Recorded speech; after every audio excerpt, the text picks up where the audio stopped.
Makes his way to the right and is tripped up, reaching for the end zone. Touchdown. What a start. Give it to Reed, and there he goes. Nobody's going to catch him. Touchdown. It's caught. Jeremiah Smith. Touchdown, Ohio State. The legend grows. This is Chasing the Natty, a college fantasy football podcast.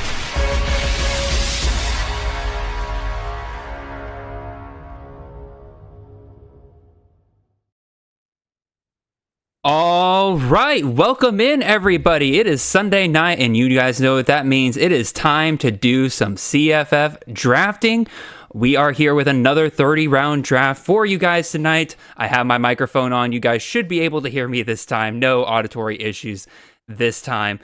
We got a great show for you guys tonight. I got on with me tonight Mr. Josh Chevalier from Fantasy Points, leading a great team over there at Fantasy Points. Y'all been absolutely killing it this year. Yeah. Welcome on, Josh. I think I had you on this 3 years ago. I can't remember at this point. I think that's right, man. I keep adding kids to my family, and that just makes me limited in what I can do. So I appreciate you having me back on. Absolutely, and working it out for me. How many kids are you up to now? I got 4. 4? Yeah. Oh my goodness. Yeah. Well, 4 to 13. 4 of 13, you said? Yeah, 4 years old to 13 years old. Oh, yeah. Okay. I thought you meant 4 of 13. I'm like, you were planning on having 13 kids. I was like, okay, well, good on you, man. No, but it must have been a very happy Father's Day for you. Like, what did you do? I guess I asked you before the show and everything, but I guess for people listening, dude, we watched some hardball, made the kids cry. And, oh my gosh, had a good time. So. Oh. Glad to hear it for you. I do not have kids, and so therefore I was just chilling at home alone recording CTN, and I guess that's just what it was, just a regular Sunday for me and everything like that. But like I said, we're here doing a 30-round draft tonight. Again, all of you guys out there, if you're in the chat, if you're listening and everything, 1, welcome to each and every one of you. 2, if you have not liked already, again, I already see a lot of likes there on the show already. You guys are awesome. I don't even have to ask for it this time. Some of you are already getting in on that, but make sure you like the show. Share with your buddies. Invite your friends. Let's have them all come on here. Let's all hang out here. It's a wonderful place, a great place for us to ask CFF questions, ranging from people who have no idea what they're doing when it comes to the game to people who have been playing this for a decade or more, right?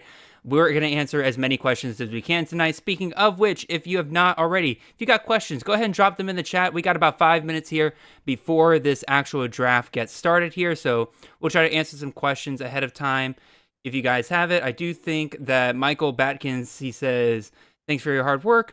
Anyone know when best ball underdog drafts are starting? My guess is they're going to start up right about the same time they did last year, which is about mid-July. I haven't heard anything about them starting earlier. Josh, have you heard anything on that front? On underdog? Yeah. Yeah. Could be any minute. We'll see. I haven't heard anything directly, but I feel like the buzzes in my ear are saying it could be sooner rather than later. Could be sooner rather than later. Yeah. I have to imagine they're getting ready for it pretty soon here. I mean, right now is right about the best time you could possibly do for it. If they're going to have bigger tournaments than they even had last year, right, they're going to want to get a head start on filling those up as quickly as possible. So I have to imagine it'll be sometime within the next 4 weeks, which is a huge window, right? But like, Justin Nottingham asks, anyone on Bowling Green interests you? We're starting off hot tonight. This is great. Yes, the short answer is no. Wait and see approach with our boy over there, Eddie George. Arliss Boardingham was interesting when we had Scott Laffa there, and thinking that he might play a role similar to the tight end that's now in the NFL, Harold Fanning Jr. But right now, just wait and see approach. I'm kind of interested in whoever ends up winning that slot job, because that's kind of been the wide receiver one for Travis Partridge while he's been calling plays under Eddie George. But like, if you look at who those wide receivers are right now, Josh, can you name any of them off the top of your head right now? Bro, I only got information that's relevant to me in my head. Exactly. So I'm kind of interested in that, but I feel like that won't be something until he's there. So Felix says, Jared, be a journalist. Josh obviously knows more than he's saying. So Josh, you got any more information to me? Not that I'm giving out here. Now that you're giving out here, all right, we'll have to trick you into saying so at some point. Then, y'all DM me suggestions on Twitter on how I can trick Josh into saying when the underdog draft will be going.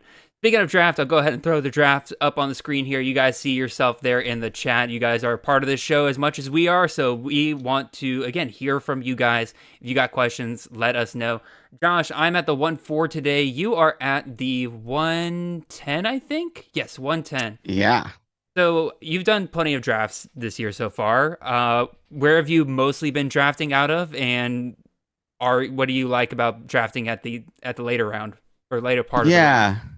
Yeah, I mean, I draft all over, bro. Like, we've done 35, 40 drafts at this point this year. Yeah. So, but here in the 10th spot, I mean, usually going usually a running back, waiting for one of the wide receivers to drop, an Easton Messer, right? Or Ryan Williams. So try to hit a wide receiver and running back here. But also if I can get Bryson Donaldson or somebody like that at the beginning of round 2. I'll aim there. So I like this spot, man. There's a lot of options that you have in this area. Josh, you need to learn the first rule of drafting live, especially when you have an audience, and that is never, ever speak on who you're about to draft because they will go out of their way to snipe you. So you got to be real careful on that. Hey, we got a Q set. So, if they want to snipe, have fun. Dusty Ross asks in the chat, he says, how do we thank Mike Vick, or how do we think, I think is what he meant to type. How do we think Mike Vick does in his first year at Norfolk State? And the same for Deshaun Jackson at Delaware State. Josh, have you given thought to either one of those situations? Because I don't know about you, I got 136 teams to worry about, and those are 2 of them that are not on my list, unfortunately. Yeah, I mean, look, if anybody's going to do well in the Virginia Beach area, Hampton, it's going to be Mike Vick. And there at Norfolk State, man, he could do some stuff.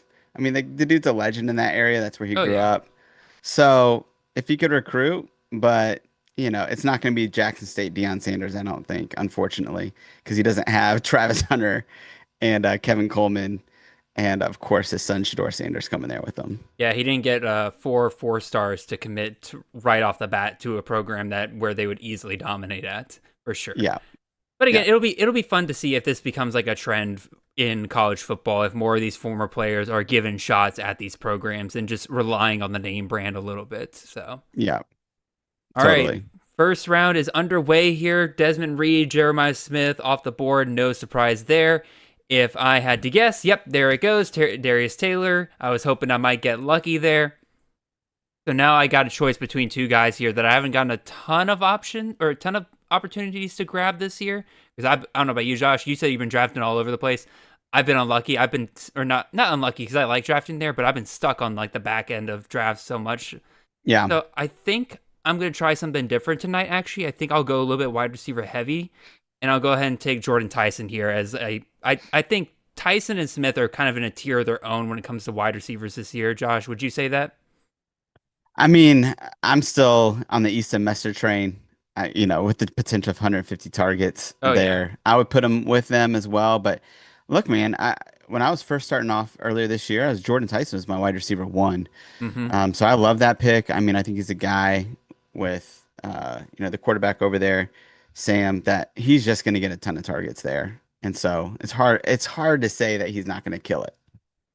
I was starting to kind of be on the Jordan Tyson wide receiver 1 train, especially when I started thinking about Tyson's got the path to 120 targets, but man, Jeremiah Smith's just so good. He's so efficient. Again, averaging almost 18 yards per catch last year. He doesn't need the volume as much as Tyson does to finish as wide receiver 1. So I actually have Jeremiah Smith in my projections as the clear wide receiver 1 right now, which kind of surprised me. Yeah, I mean, I think it's going to depend really on how much they sit him in games. True. And how much they really have to pass the ball. I mean, I think but it's Jeremiah Smith, right? You hate to pass up a literal generational talent. A generational talent, and also in a year like this where there's not much really known at wide receiver, it's nice to just grab a guy that you feel like you can rely on just most weeks, right? Even if he doesn't finish as wide receiver 1, it's kind of the same mindset as why people are taking a guy like Mekhi Hughes in the first round. When I project out Mekhi Hughes at Oregon, I don't have him finishing in the top 12 running backs, right? I think I have him. Let's see, running backs. Shouldn't be able to pull this up faster than I do. I have him projected as wide or running back 17, right? So I don't have him finishing in the top 12 running backs, but I think he's a safer bet to finish in the top 20 than a lot of the guys I have around him, like Sia Bengira, Nicholas Singleton, Robert Henry, Emmett Johnson, guys like that, right? Yeah. All right, you just took your boy Easton Messer there. You did not lie. Yeah, I was gonna wait, but everybody took really good running backs, and I mean this board is falling the way that it usually does. Mm-hmm. I do think depending on who's left at running back here, I may pick up a Lenore Seller, Cade Klubnik, or I may just tell people I'm going to do that, so they'll pick them right here. We'll see. Exactly. You're now you're getting it, Josh. Now you're playing the mind games that you're supposed to be. Now, I when you for me now, I'm realizing again, part of it is me just being used to drafting on the back end of the first round, but now I'm kind of sitting here realizing when you're in the front half of the draft, you're at the mercy of what falls to you in the second round. You're not sitting here planning on I know that this guy makes it to the back end of the second round every single time. Because I don't know about you, Josh, but you've been in plenty of drafts like me. The back end of the second round varies so much in terms of who's available to you every single round. It feels like certain guys squeeze their way up into the second round each time, and it's different every single time. Yeah. Meanwhile, absolutely. they're 3 picks from now. I'm looking at the board and I see a lot of good options for you. Yeah, for sure. I mean, I think here again, depending on who goes here, I think we just had Cade Klubnik go. Mm-hmm. Yeah. We'll see what happens here. Maybe I won't give my hand here. But I guess RJ's finally in here. I was a little bit scared. Did he get skipped by in his first pick, or did he get it in before? I don't think so. I didn't see him in the. No, he picked. Yeah, he didn't get autoed. Shane has a good question for you here. What round are you going to take Sluka? That's a great question. It depends on how the board falls, because again, can we talk about that? Can we talk about just how crazy that was? My alma mater. Again, don't get me wrong. I have no ill will towards any of the guys over at College Football Nation or anything like that. They're great guys. I love them. They're all really fun guys.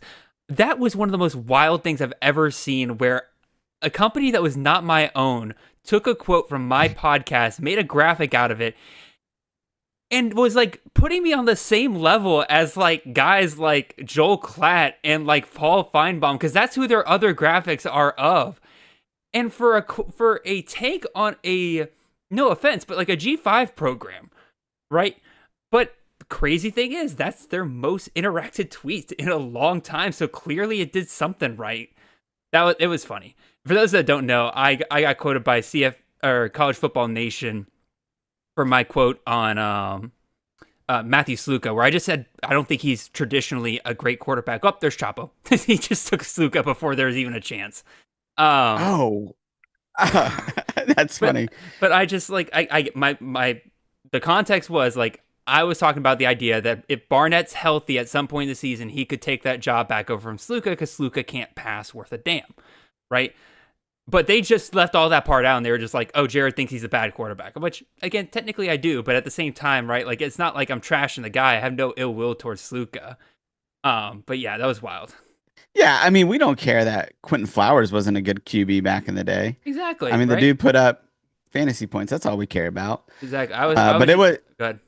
Yeah, I do love, I mean, just talking about that tweet, it's a great tweet because you saw people on both sides, people defending you and people making fun of you. And that's what made it, I think, such an explosive deal. Oh, and, yeah. Man, well done on the take, dude. I mean, it's great. I guess so. And again, I was even in the comments just defending myself, being hey, listen, let me be very clear. I think he fits the system perfectly. You know why? Because I've seen him do it before. But if the staff has the option between a guy who runs really, really well but can't pass worth anything versus a guy who can pass a lot better but may not be as good running, I think they end up going with that guy eventually. But who knows? We'll see. Dude's coming off a torn ACL. That's so he won't be running very much. And this is something else I want to talk to you about a little bit, Josh. But Phil Steele had Alonzo Barnett as QB1 and everything, and you pointed out on Twitter Phil Steele does talk to these coaches and everything, so there clearly has to be something there. But at the same time, I kind of thought to myself where I'm These coaches, yeah, he might be talking directly to the coaches, but they, in my opinion, still have every incentive to lie, knowing that Yeah. information is going to be published, right? Yeah, I mean, part of what you have to do with that information is you have to take it into context and Mm-hmm. what each coach is going to do. I mean, you have to know more than just he's filling out a depth chart, right? You have to Mm-hmm. let it create a narrative and make sure that narrative's accurate. But with that one, he explained it. He basically said, hey, he talked to the coach. He found out that Alonze Barnett is coming back for fall camp. He's going to be cleared. And so, out of respect for him, he put him as the QB1. I mean, it's just Yeah. that simple. Will he be the QB1? Who knows? We are all betting on Sluka. But if it's Alonze Barnett, nobody's going to be, well, some of us that have a lot of shares of Sluka may be upset, but Mm-hmm. man, happy for the guy. I I don't like everybody drafting right now because I was kind of hoping for a wide receiver to fall back to me here, and just did not happen. So I feel like whoever I pick now is going to be a reach. But I guess again, I promised a wide receiver heavy draft, so I'll just go Elijah Surratt here. He's my top wide receiver still on the board. Yeah, I love that pick. He's a guy that's rising up the board for sure. I feel like, the more we get into this, Well, the more we're he's just solidified. again, he was another guy that kind of surprised me once I kind of projected him out. Where one, Yep. again, he's averaged 90 targets over the last 2 years, and he's been decently efficient again, 16 yards per catch. Like you, 16 yards per catch, and you get 90 targets. That's good enough to get you to 1,000 yards. And as I mentioned before, with you know Jeremiah Smith and everything, like there's something nice to be said about just having a safe floor there. Yeah, for sure.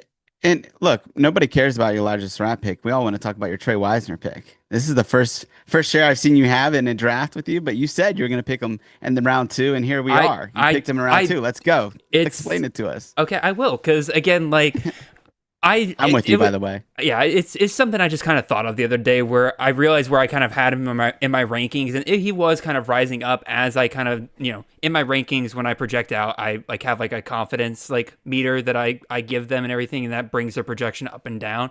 And as I kept lowering and lowering that, or raising that confidence meter higher and higher, where I was more confident in him, like he was getting into my top 15 running backs, and I'm like, yeah, it's time, considering that like it doesn't sound like CJ Baxter is going to be all that healthy this year.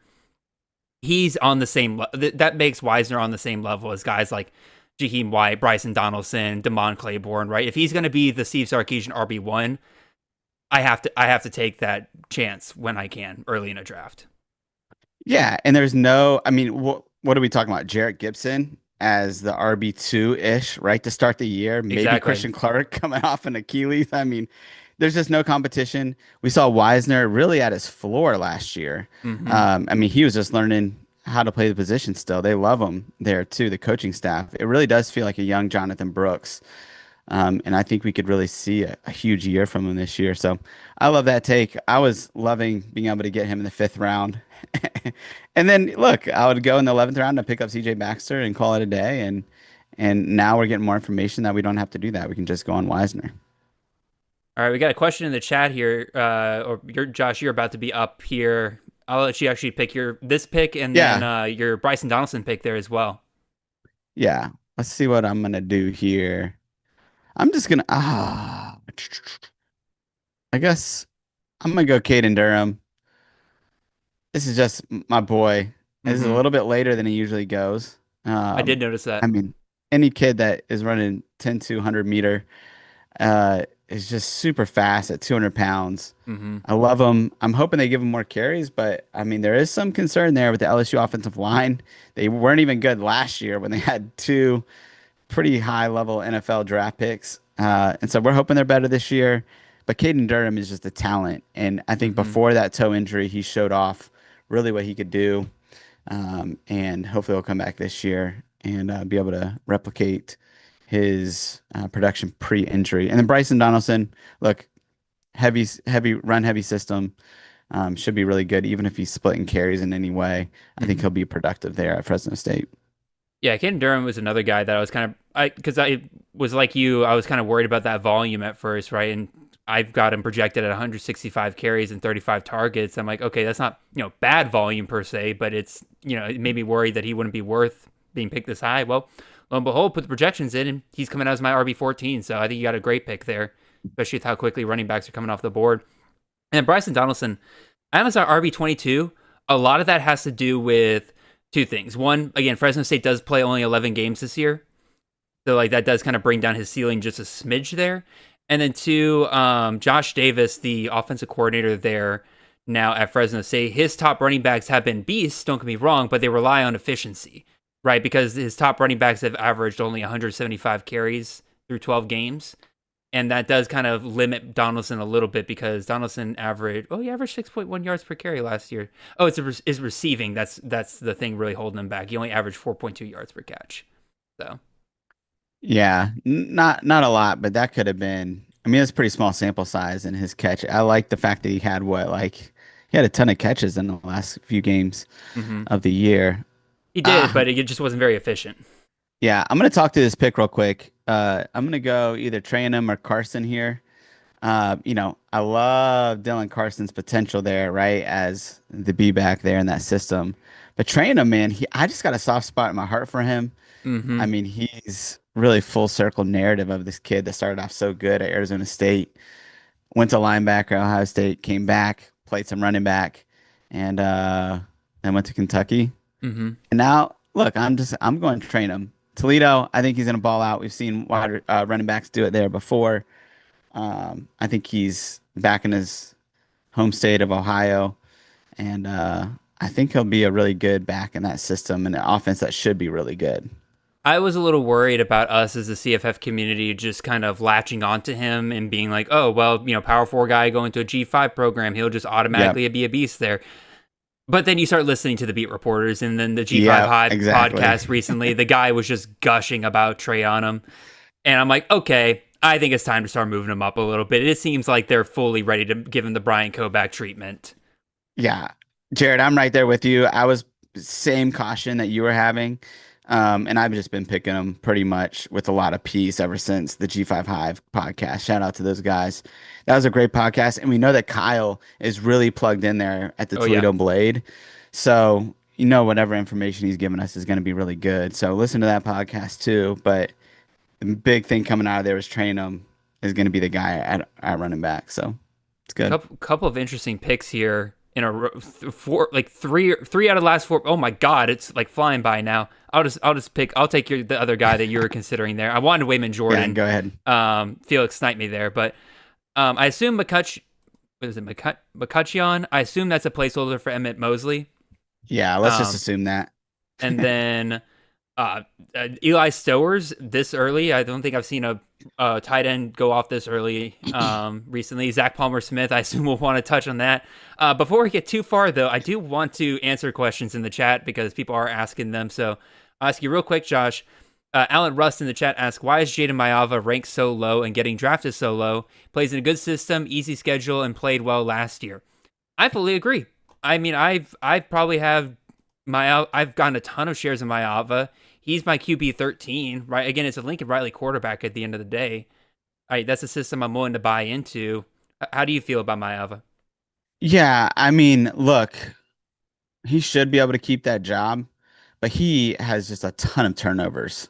I mean, he just, that Notre Dame game is a perfect example. I mean, he'll throw touchdowns and he'll throw interceptions. He's done it since his UNLV days. Oh, yeah. And I think we'll have to see how, Longstreet progresses. It seems like Mayava's pretty safe with his job. But I tell you what, if Longstreet comes on, then there is a chance that he will get benched just like Miller Moss got benched for Mayava last year. Yeah. Because Mayava was doing that at UNLV. I mean, he hasn't learned yet where he can and can't hold the ball, just ball security. And that's going to be a problem in these games. And for him to keep his job, I think, if he's not careful. Yeah, that's all I'd say about Mayava. Yeah, I know Alan said in the chat he's like easy schedule, but they're playing a Big Ten schedule. Those are some of the tougher defenses week to week to face every once in a while. And they are opportunistic. They will take advantage of those turnovers at any given point. So, yeah, no, I think that's a good call. Again, I think he figures it out. Again, this is year 3 that he's been in college, year 2 under Lincoln Riley. If Riley's willing to roll him out there, I think we should trust that evaluation. And Jared, I think the other thing with that too is that, look, he's going to be throwing to Mekhi Lemon and Jacoby Lane, right? Exactly. Like, we know that they're NFL wide receivers. And so it's like Ty Simpson at Alabama. It's like a guy is going to be good because he's going to be thrown to be good wide receivers, right? So Exactly. Let's see. Rishi Patel asks in the chat, what do you guys think of Byron Brown going into his third season now? I'll keep my take short and sweet. I think he finds somewhere a nice in between of what he did 2 years ago and how bad last year started. I think he kind of gets himself right a little bit, but obviously nobody's drafting him thinking that he's gonna go back to the glory days of that first year. I think some of those defenses in the AAC have started to figure him out a bit. What do you think, Josh? yeah, I mean, I'm with you. You look at the beginning of that schedule and you see Miami, Boise State, and Florida, and you go, Yeah, woo. wow, that's what happened last year, and he got hurt. So I don't know what to do with the beginning of that schedule. And you were talking about CFF and redraft. That's 3 weeks that he's basically, at least two of those, he's unplayable. Mm-hmm. And that's what, 20% of your season right there? I mean, it's just scary, right? And I don't think Byron Brown was all that good of a passing quarterback either. Him and Sean Atkins just had an unbelievable connection, and Mm-hmm. he faced a lot of bad defenses in that first year. So, look, I don't know, man. I watch a lot of USF. I like Byron Brown. I just don't know, you know. Man, I struggle with picking him right now just because of those first three games. I mean, he's a dual threat quarterback in the AAC. There's going to be opportunities for shootouts there, and I'm trying to see if I can pull up our ADP real quick just to kind of see where exactly he's been going. Because, like, to me, I think like ninth, 10th round. really, where does he? Can't spell Byram today for some reason. QB 21, really. Oof. Oh yeah, 10th round. I got him at. Yeah. To me, that's a little early getting him as your second quarterback. I think you're taking a bit of a risk there. If you can get him as like your third quarterback, if you're going like a QB heavy start, then I think I'm more okay with that. But to rely on him week to week, I think is a dangerous game. Yeah. What are you looking at here, Josh? I totally agree. Man, I'm gonna go. A guy I keep getting hated on for picking, of course, Micah Alejado. I mean, I love the dude. I think he's gonna be in shootouts. I think he's, again, it's the whole like good wide receiver theory, right? We're picking Nick Sinacle and Pofel Ashlock very early in these drafts, and then Jackson Harris, I think, could be really good too. So I just think he's got to be decent this year, and the defense is gonna not be great. Yeah. And the Mountain West, which is in a good defensive conference too, I could see him getting some shootouts, and I'll take him here in the 5th round. The hard thing with Alejado, right, is that the one major data point we have is him going up against New Mexico, which is like a bottom 3 defense in all of college football last year, and I think probably worse than a significant chunk of FCS defenses. So it's like anybody looks good against them. So it's difficult to kind of project exactly what he'll look like against everybody else on their schedule. But I agree with you. Like, he just looked like, if you just watch that game, he just looked like he had better control of that offense than Braden Shaker ever did, which to me is a kind of an indictment on Timmy Chang and that staff for not putting Alejado out there sooner. Like, Shaker was always going to cap that offense. So I'm kind of surprised they didn't kind of make that switch earlier when, again, it was clear they weren't going to make a bowl game. So, yeah. And like, look, I mean, he's a guy that it's not that his passing was good, right? I mean, obviously, because his guys were wide open, but it's his running ability for me in that game. Like, he ran and he knew how to get out of bounds. He was smart. Like, he's not going to take a lot of hits. Yeah. And I was like, oh. And he's been playing high-level football at Bishop Gorman at the high school level. Oh, yeah. And so, look, I mean, this guy knows how to play against good competition. He made quick decisions. So we'll see what happens. I mean, if he flops, I'd be kind of shocked. I mean, I think he's. Oh, no. I think he's. Personally, I think if he was 2 inches, 3 inches taller and 20 pounds heavier, he'd definitely be a P4 quarterback. So, yeah, if you go solely based off of what like Hawaii quarterbacks have done, you just take Alejado's game out completely. Like, he's still looking at 3,000 passing yards, 22 touchdowns. Like, that's his floor, in my opinion. Yeah. And that still gets you in a standard league to 278 fantasy points, and that's more than good enough to start most weeks. Here's the thing, Josh. This draft, I don't know about you, but tight ends usually don't start coming off the board until about like the sixth round. And here we are with, God, how many tight ends do we have off the board already? 4? One, two, 5? I see 5 tight ends off the board. Obviously, every draft's different, right? Like we have general ideas of where guys typically come off of. We draft with a lot of the same people, but every once in a while you're kind of thrown a curveball like this, right? Where a position that normally goes later starts coming off the board faster, maybe, or something like running backs, where running backs are lasting longer than they usually do. Obviously, you just took David Amador, so you're not feeling too much pressure. But did you feel any kind of pressure there to potentially take a tight end earlier than you normally do because of the way the board's falling? No, not really, because I just can't. Unless it's Stowers or Sadiq, I can't do it this early in the draft. I'll Mm-hmm. just, figure it out later. But yeah, I think sometimes you do have to read the room and see what you're going to do. Underdog was like that last year with quarterbacks going off so early um, in these like, Q4 only drafts. So I do think there's times to do it, but we'll see. We'll see how well, if there's another run at tight end, I guess I'll have to adjust. But for now, I'm going to take the risk. Yeah, I'm taking a look at my tight ends that are left. I think I'm still comfortable with waiting for the most part. I say that, and then 3 tight ends are going to come off the board right here. 1, 2, 3. Yeah. Although 2 of them have tight ends already, so hopefully they don't do that. But I guess I'm kind of looking at it being like, all right, if 2 of the next 4 tight ends that I'm looking at come off the board, then I'll probably just go ahead and take one of the guys that are left over at that point. Farrah says no reason to take tight end early in a non-tight end premium. I mean, I would agree, right? Like this is non-tight end premium. Oh, I'm on the clock here. There's some quarterback options. Daryl Gill in the 6th round, my boy. Oh, that's a Shane. Part of me wants to go quarterback here, but okay, I'm gonna wait on quarterback. There's some guys kind of falling that I think I can wait to the next round potentially. I say that as for the next 6 picks will be quarterbacks, but I'll take wide receiver here before it starts drying up. I'll take Eugene Wilson out of Florida. I know that's blasphemous, me as a Georgia fan taking a Florida player, but like, dude was getting a ton of targets before he went down with injury last year. He's got DJ Lagway throwing to him. I'll take it. Yeah, for sure. Risha Patel says, are you guys concerned at all about Jeremiah Smith due to the questions at the quarterback position? Love Jeremiah. He's a beast, but I'm wondering if he's worth trading up for if I don't get the first 2 picks. I mean, like, one, interesting that you're in a league that you can trade up for Jeremiah Smith in a draft. But 2, I mean, like, if Will Howard was able to feed him, I think Julian Sane will be able to feed him. I think that's as far as I'm willing to say on that. Yeah, I'm not too worried. If you start playing that game with a guy like Jeremiah Smith, I mean, look, Will Howard was productive with him, so exactly. we can leave it there. All right, let's see. That's the latest I've seen Colton Joseph come off in a draft. He was one of the guys I was potentially considering there on my last pick, because I was like, yeah, might just be a value pick. Yep.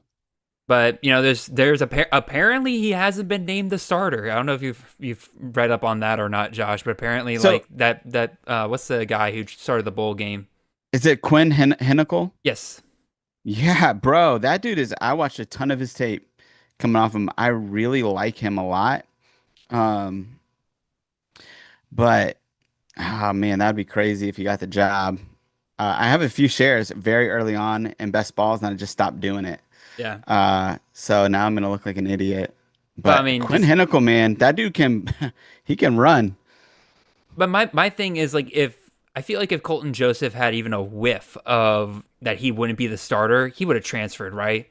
There would have been a ton of other programs that would have taken him as the starter this upcoming year. So I think people can be okay with Colton Joseph for right now. Yeah, I think you're right. Like, I'm not trying to sound any alarms. I'm just saying I think Hennicle's a good quarterback. No, for sure. But Colton Joseph should be the starter for sure. No, if Joseph goes down at any point in the year, like, Hennicle will be the top waiver pick that week. Yeah. Tom, I was really hoping that Gillenborg would continue to fly under the radar, but I guess those days might be over. I've been grabbing a ton of Gillenborg recently, dude. Yeah. Yeah, that's super interesting about Hennicle. I have to look into that a little bit more. By the way, I took go ahead. Go ahead. I was gonna say I took John Mateer there at 7-4. I haven't gotten a ton of shares of him this year, but like wait on quarterback, got lucky. I think that I have questions about him in that offense translating to the SEC, but the upside's just too great, right? If he even does 70% of what he was able to do last year, right? Like you're still looking at a top 12 quarterback in CFF. Yeah, seventh round for John Mateer. The way that he's projecting out is really good.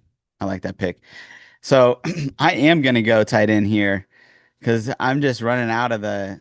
I do feel like the top 10 to 12 tight ends I really like, and then there's a few sleepers, but I want to grab one tight end that I think can lead their team in targets, and that's Matt Lauder from Boise. Good call. Yeah, I mean he's just a guy that I think will get 60 targets in that offense, and so I want a high floor guy, and then I have a couple guys I think have high ceilings, but they also have pretty low floors that I may pick here a little bit later. But yeah, get louder now. I still have a guy that's got a high ceiling. A high floor there at tight end. I've got two tight ends that I'm still looking at that like I said, like two of my four tight ends I was looking at are now off the board, so I'll probably have to take a tight end on this next pick just because of the way the board's fallen. Let's see. Questions in the chat. Let me just double check, make sure I'm not missing anything. Brett Ponyi says, any more news on Dean Connors at Houston? I know that Phil Steele had him as RB2 behind, what's his name, in his magazine, but like... Is it RJ Sanford? I think so, yes. And, Phil Steele, right, like, we love him. He puts a lot of hard work, and the interns that he has helping him put together that everything. They do a ton of research. They do a ton of hard work, right? But at the end of the day, it is just one more data point for us to look at. And so I'm not going to treat that as gospel. I will say, though, that Dean Connors is another one of these guys where, again, they transfer up to a Power 4 program, and I think too many people just automatically assumed he's going to be the starter. He's going to be the guy. And I don't know about you, Josh. I've not taken a single share of Dean Connors this year just because I just don't like where he's going in drafts. Yeah, I mean, do you know why our boy Phil Steele has him as the RB2? Because he didn't start the spring. Oh, really? I mean, he hasn't been the RB1 all spring. I mean, this isn't rocket science here. I mean, Dean Connors might be the RB1, might have a pass catching role, right? Mm-hmm. But we're not talking about an offense that has, you have a few years, obviously, particularly with I'm blanking on the dude's name at Tulane, Tyjae the Spears? RB before.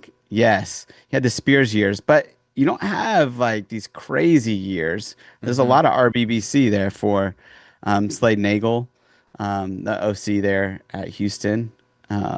So I don't know. I mean, I think Dean Connors is a guy that should be going in route in the teens, but don't be taking super high risk on him because that guy might not even start. I will say, I kept saying I'm going to go tight end, but there is a running back kind of staring at me here in the 8th round that I think I might take the shot on, especially with, getting points from receptions here. We'll see how that goes. But you're on the clock now, Josh. Who are you looking at here? Well, I got one wide receiver left. I'm just going the slot route, a wide receiver for this draft. I do like in PPRs. The fact that you can get this is PPR, right? I was literally just thinking of that when I was discussing the running back I was just talking about a second ago. I cannot remember if it's full PPR or half PPR. I know there's some kind of points per reception here. I'll look it up real quick. We do so many of these drafts. I'm gonna go Caden Lee. I'm gonna pretend I'm drafting as if this is full PPR, and I have no idea. But I've got you are lucky. It is full PPR. Okay, there we go. I've gone Messer, Amador, and now Caden Lee. I'm going the slot route. I think these guys in their systems could get 8 to 10 targets a game, right? They can get that 100 target limit. And Caden Lee, best friends with the quarterback there, Austin Simmons, their roommates together. I mean, it's all the stuff, right? You want to hear, in that Georgia game. I mean, good. And who did he target? Who did Austin Simmons target? He targeted Caden Lee in that game. So yeah, there we go. Caden Lee, hopefully he will be productive. Might not be the wide receiver one, but in the 8th round, I'll take him here. Well, I think I said this on I think the show we did 2 weeks ago. Somebody asked me about Stripling versus Lee, and I think my hot take was I don't think you need to pick a side. I think both of them are going to be productive for Ole Miss. I could absolutely see it being a place where those two are the most heavily targeted guys, because outside of those two guys, like there's not really a ton known after that point, right? Like Ole Miss, not they have a shallow receiver room, they got a lot of talent, but a lot of unproven guys. So I think Absolutely. Lee and Stribling could absolutely be great for them this year. Yeah.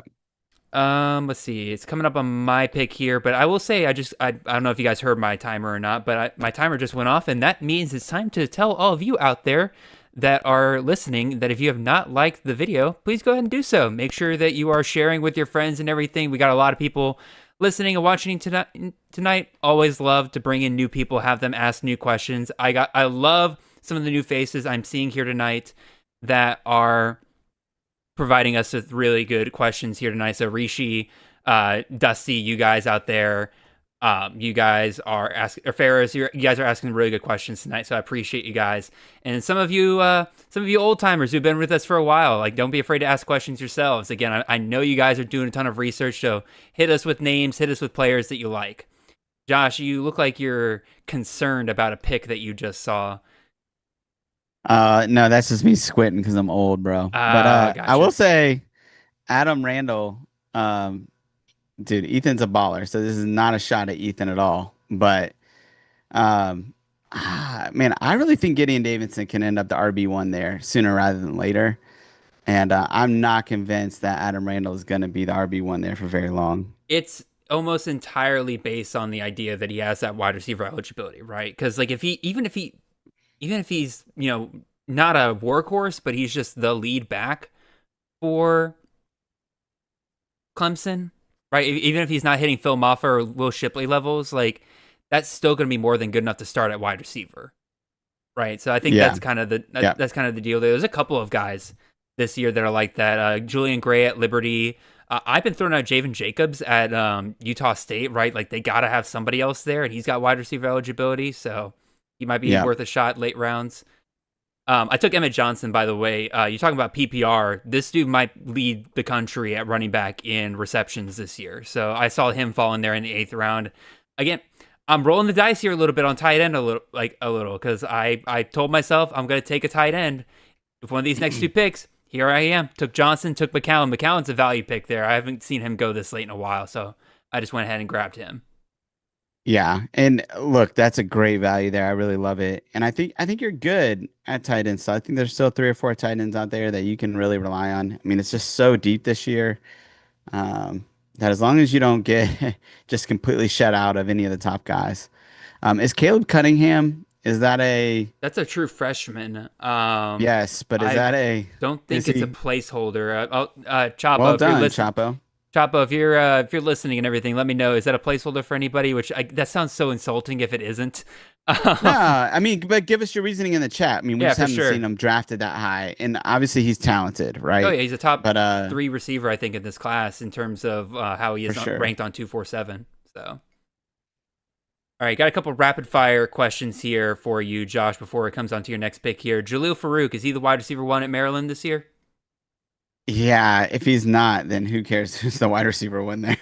I know Justin Leo has recently been putting out, was it Octavian Smith and everything like that recently? And again, same thing as like with Ethan, right? Like Justin's a baller, Justin's super smart and everything, but like I just don't see it. Smith has been hyper under efficient, if that's even a word, his entire career at Maryland. I can't see him being a wide receiver 1 for them. The big thing with Farouk is that he missed most of the spring with injury as well. So it's like, how quickly does that go?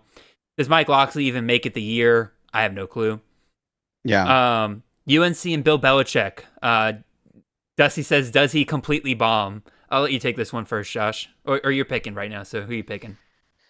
I'm going to go Horvath here. I mean, kind of what you said with John Mateer. A guy that could get 15 to 20 touchdowns on the ground is a guy that I really like. I like him in the American too.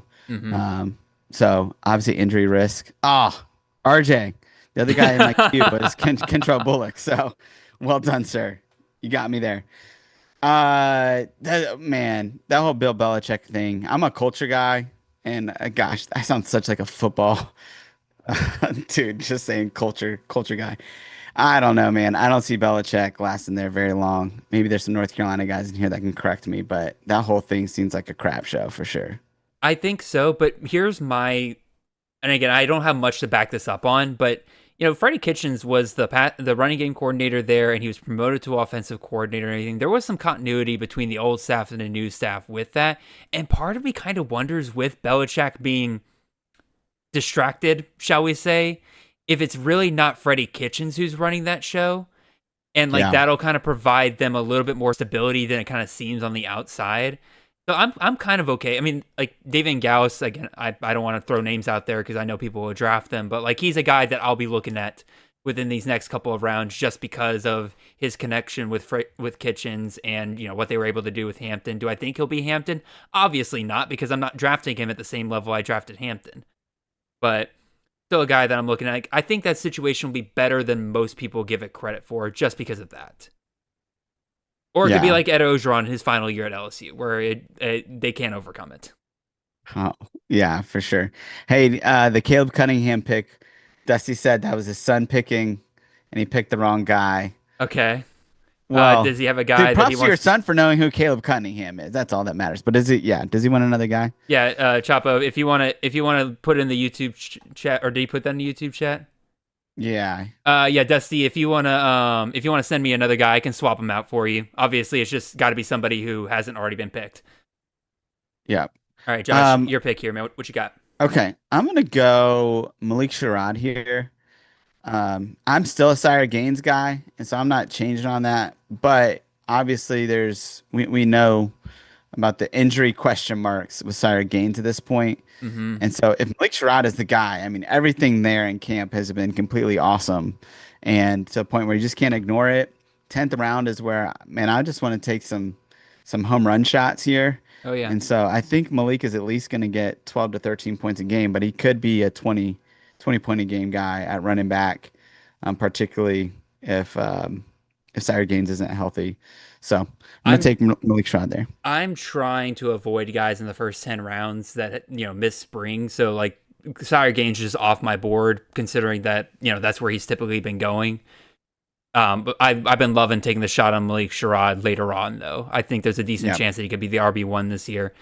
Again, I get it. Every beat reporter, he's got the talent. They say, like, if he's healthy, he's the RB1. That's great. That's a big if, though. More questions in the chat. Rishi asks, do y'all feel Aaron Anderson is going too low? He's wide receiver 1 in Brian Kelly's offense, returning alongside his potential first-round QB. LSU wide receivers tend to go crazy. I think he'll end up a top 3 wide receiver. That's a hot take. Aaron Anderson being a top 3 wide receiver is a hot take. But do I think he's going too low? I'll let you answer, Josh. I'm going to look up what his ADP's been and kind of compare that to my rankings. Yeah, no, he's going too high. I mean, he's just not going to have the touchdowns he's going to need in order to be a top guy. Last year they took him off the field quite a bit in the red zone, and I don't know how many touchdowns he got in the red zone, but I don't think it was many. With Trades Green coming in, you got Nick Anderson there.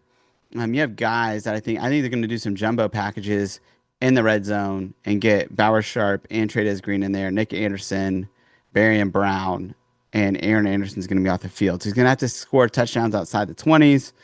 Mm-hmm. I think he's going to get 6 to 7 targets a game, 5 receptions, 5 receptions, 70 yards, but the touchdowns aren't going to be there. And I think that's what's going to hurt him. All right, I'm going a little off my board here, but I'm just going to take another running back. Once again, I'm playing chicken at tight end. As Chris Battisell puts in the chat. I've got Aaron Anderson ranked as my wide receiver 20. I do think as of right now, he's the safest option for LSU. But I think, again, as I said, like him being top 3 wide receiver in CFF next season, that's crazy to me because, again, he's got the floor for that offense. He does not have the ceiling. Right, yep. He's not Malik Neighbors. He's not God. Why am I blanking on? He's not a Jamar Chase or anything like that, where he's just going to absolutely blow up there in the slot. He's perfectly serviceable. He's great for PPR. I will say that. Like what he lacks in touchdowns, he'll make up for in receptions. But if you're looking for the upside guys, it's going to be those outside guys like Chris Hilton, like Xavier Thomas, like Varian Brown, whichever guy you want to just take the shot on the outside there. Although Varian Brown's mostly in the slot, so. But he was outside. Nah, he's outside. He's Yeah. outside? Okay. Yeah. Look, I think Aaron Anderson is a poor man's Antonio Williams, is what I Mm-hmm. would say. Um, those slot guys, you just got to worry about the touchdowns. All right. Again, I'm playing chicken now at tight end and at quarterback because I'm kind of thinking about grabbing a wide receiver here and just seeing what kind of falls to me. It's gonna bite me in the butt, but who cares? We're going with it. I'll take Ian Strong out of Rutgers. Let's see. Any more? Oh, I like that. Again, like, yes, the slots, like, what was it? Dymere Miller got more targets last year, but really, I mean, those outside receivers have gone bonkers for Kirk Soraka in the past and everything like that. Ian Strong was the most efficient wide receiver they had last year. Without Miller there, I think he could end up being really, really good. And hopefully, Kaliak Manis gives us a final good performance here. Yeah. Yeah. I agree. I think Ian Strong too over the last like 4 or 5 games did really well. So I'm hoping he carries that over.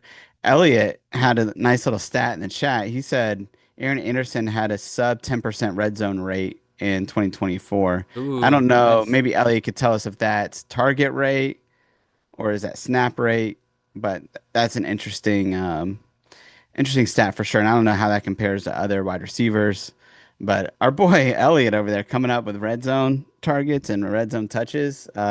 He's making a name for himself in this industry. Hell yeah. Also, by the way, I'm really glad I caught this because he actually sent this message a while ago. But I switched out that Cunningham pick for Joseph Williams out of Colorado. Okay, So, sweet. all right, more questions in the chat. We gotta catch up on these a little bit, y'all. I appreciate all the comments and everything. I just gotta keep my head on a swivel here a bit more. It looks like. Brett Pondy, any update on the Wisconsin running back room? Josh, who you picking out of that Wisconsin running back room? Dupree or Jones? Well, I was a Dylan Jones guy coming out last year when they were both freshmen, and so I was surprised that Dupree even got ahead of him. So I'll say I'm Dylan Jones all the way. I love the way he runs the ball, his contact balance, and coming out of spring, it sounds like it's him. It's hard, man, because like Dupree was the clear RB2 for them last year, right? But like every report out of spring says, yeah, nope, Jones is our guy. So maybe it's like a role kind of deal where like, whatever role it is Dupree's playing is just made to be the RB2 in that system. And Jones is just going to slide in right where Toby Walker was. So, but I think if you go based yeah. on buzz, you got to go Jones. And I think Jones came in at about 190 last year, so he's a little Okay. bit lighter, and he needed to gain some weight. And I think he's right around 205 now. And so I think that's part of why, because his contact balance is just so good, and that's one of the primary things I look for in a running back. Um, that he just needed to gain some weight, and I think that's what we're seeing now. Gotcha. So the Gavin Sawchuk route, basically. Yeah, basically. Now, but talk to me about Scott Trey Humphrey. Because I just wrote up New Mexico's page for our CFF guide, and one of the things, and again, you're very smart, so like that's not a knock on you and everything, but one of the things I pointed out was I'm not getting the Scott Trey Humphrey deal at New Mexico because one, that staff has typically, it's not really a committee approach, but really capped the ceiling of their RBs in the past and have rotated backs a lot. And it would be one thing if Humphrey was like the one guy that came in, right? And I get it. He ran for 1,300 yards at Montana State last year. Totally understand that. But they brought in some other really interesting options as well. Like Deshaun Buchanan follows this coaching staff from Idaho after he was probably their most efficient back last year. They bring in another guy from the FCS level that ran for like 1,100 yards. I can't remember his name off the top of my head. DJ McKinney was a guy at Sam Houston that I liked last year. So they got a lot of really interesting guys there. And so for me, I just can't get there with Humphrey thinking that he'll be a workhorse back. Are you hearing something different? Well, I've just never heard a coach talk about a player the way that Jason Eck has talked about Scott Trey Humphrey. And not just when he was recruiting him. Like when he was back at Montana State and Jason Eck was at Idaho, he was saying he was the best back in their conference. I do think we do have some precedence with Anthony Hankerson getting carries there at Idaho and getting a predominant share of the carries there. So I do think that there's precedent for him getting 17, 18 carries a game. Scott J. Humphrey is a guy that has split carries and Hmm. been really productive. He's a guy that usually gets high yards per carry. So I do think even if he gets 180 carries, he can still hit the 1100 to 1200 yard mark. I think he can get 7 to 8 touchdowns. He's a guy that like he weighs what 210, but you Yeah. think he runs like a guy that's like 195. He's just very Hmm. fluid. He's a good zone runner. I think it's going to be a good fit for the system. And DJ McKinney, I mean, yeah, I agree with you. His talent's great, but he's like 190 or Hmm. 180. I mean, he's not a big back. So I, I, yeah, the way that Eck talks about Humphrey, I'm just like, man, I'm just going talent here, and I'm just gonna bet on it. And if I'm wrong, I'm getting him in the 11th round, and I don't really care that much. I don't think there's that big of a difference between 11th round picks and even like 17th, 18th round picks Yeah. with the way that we draft and the value that we can get. So I'll take them and see what happens. Nope. Yeah, and I totally understand that. I would like if you don't mind, like if you have those reports like handy and everything where they're talking about him. I haven't seen those, so like I would like to see those for myself and everything. Um, for sure. I'm trying to go through the chat and everything, make sure I'm catching up on everything here. Mitch, not a fan of the Humphrey pick. Trying to see Shocker. here. Me and Mitch not on the same page. Nah, Mitch has usually got pretty good reasons for his takes a lot of times. Rishi asked, not a fantasy question, but who do you guys have as your early Natty picks? He's got Clemson right now. As a Georgia fan, I can't say anything but Georgia, right? Like, nah. But for real, Josh, who do you got? I mean, you got to say Texas then, right? Yeah, of course. I mean, I'm wearing the shirt right now. How can I not say Texas? All right, now we take our Homer hats off. All right, who do you really got? Yeah, I mean, I don't know, dude. This is a crazy year. I don't think it's Clemson though. I do like Clemson a lot. I just don't know if a team. I don't know if they're going to be the ones to win it. You know, man, I have no idea this year to be honest, because there's so many good teams. I do think that a team like Texas, if Arch Manning can live up to the hype, can be a team that can be contenders. But I have no clue. This year, I could see it being a team like LSU if their transfers come in and do really well. Hmm. But there's just so much parity now. I mean, it's just absolutely crazy. And a 12-team playoff seems completely unpredictable. So if I'm going to go on talent, it's either going to be a team like Texas, Hmm. um, or Georgia or Ohio State. Even with Sane coming in, I just think that they're still going to have so much talent there. The It's going to be the hard. the outcome that will make everybody cry is if Kalen DeBoer and Alabama win the championship, right? Like that's the Yeah. one that everybody would sit there and be like, "Well, shoot."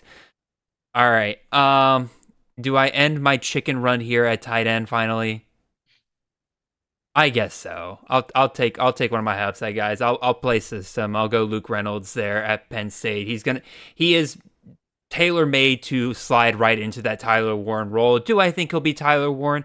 No, because if I did, I would have taken him 7 rounds before this point. But as tight end gets more unpredictable here, I'll just go ahead and take a shot on a guy that I like. Yeah. So can I ask you a question, Jared? No, not at all. Like, Not allowed.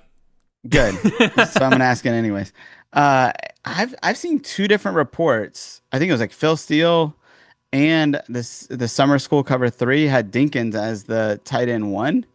Yeah, so I think that's What are we doing? so like so how I've read that, right, and I think I explained this on an episode of Chasing Natty a couple of weeks or months ago. I can't remember at this point, but basically, like, Penn State runs so much two tight end sets that they basically have two different roles for tight ends, right? Yeah. And so technically your tight end one, quote unquote, is really like, I forget, it's like H or F1 or something like that. Like on their depth chart, it's two different roles, but like if you combine them into tight ends on, a Phil Steele depth chart and stuff like that, you might have their blocking tight end as their tight end one, and the receiver at tight end as their tight end two. And I think Yeah. that that's what's going on there. I think Reynolds is pretty locked into being that top receiving tight end. It's just a matter of, is he going to be treated like Tyler Warren, or is, Trebor Pena going to go into the slot there and take away a lot of those targets that would have gone to Tyler Warren last year? Yeah. No, All that's right. really good. I just wanted you to speak to that. No, for sure. Good call. Do I go with my third quarterback here? I got three quarterbacks that I really love still on the boards. Oh no, four. I'm at a fourth to my queue, so you know what that means. I am waiting another round. Um, let's go. Oh God, I don't really love the options at running back and wide receiver right now. At least not as in terms of like where I feel like we're at in the draft. Mm, mm.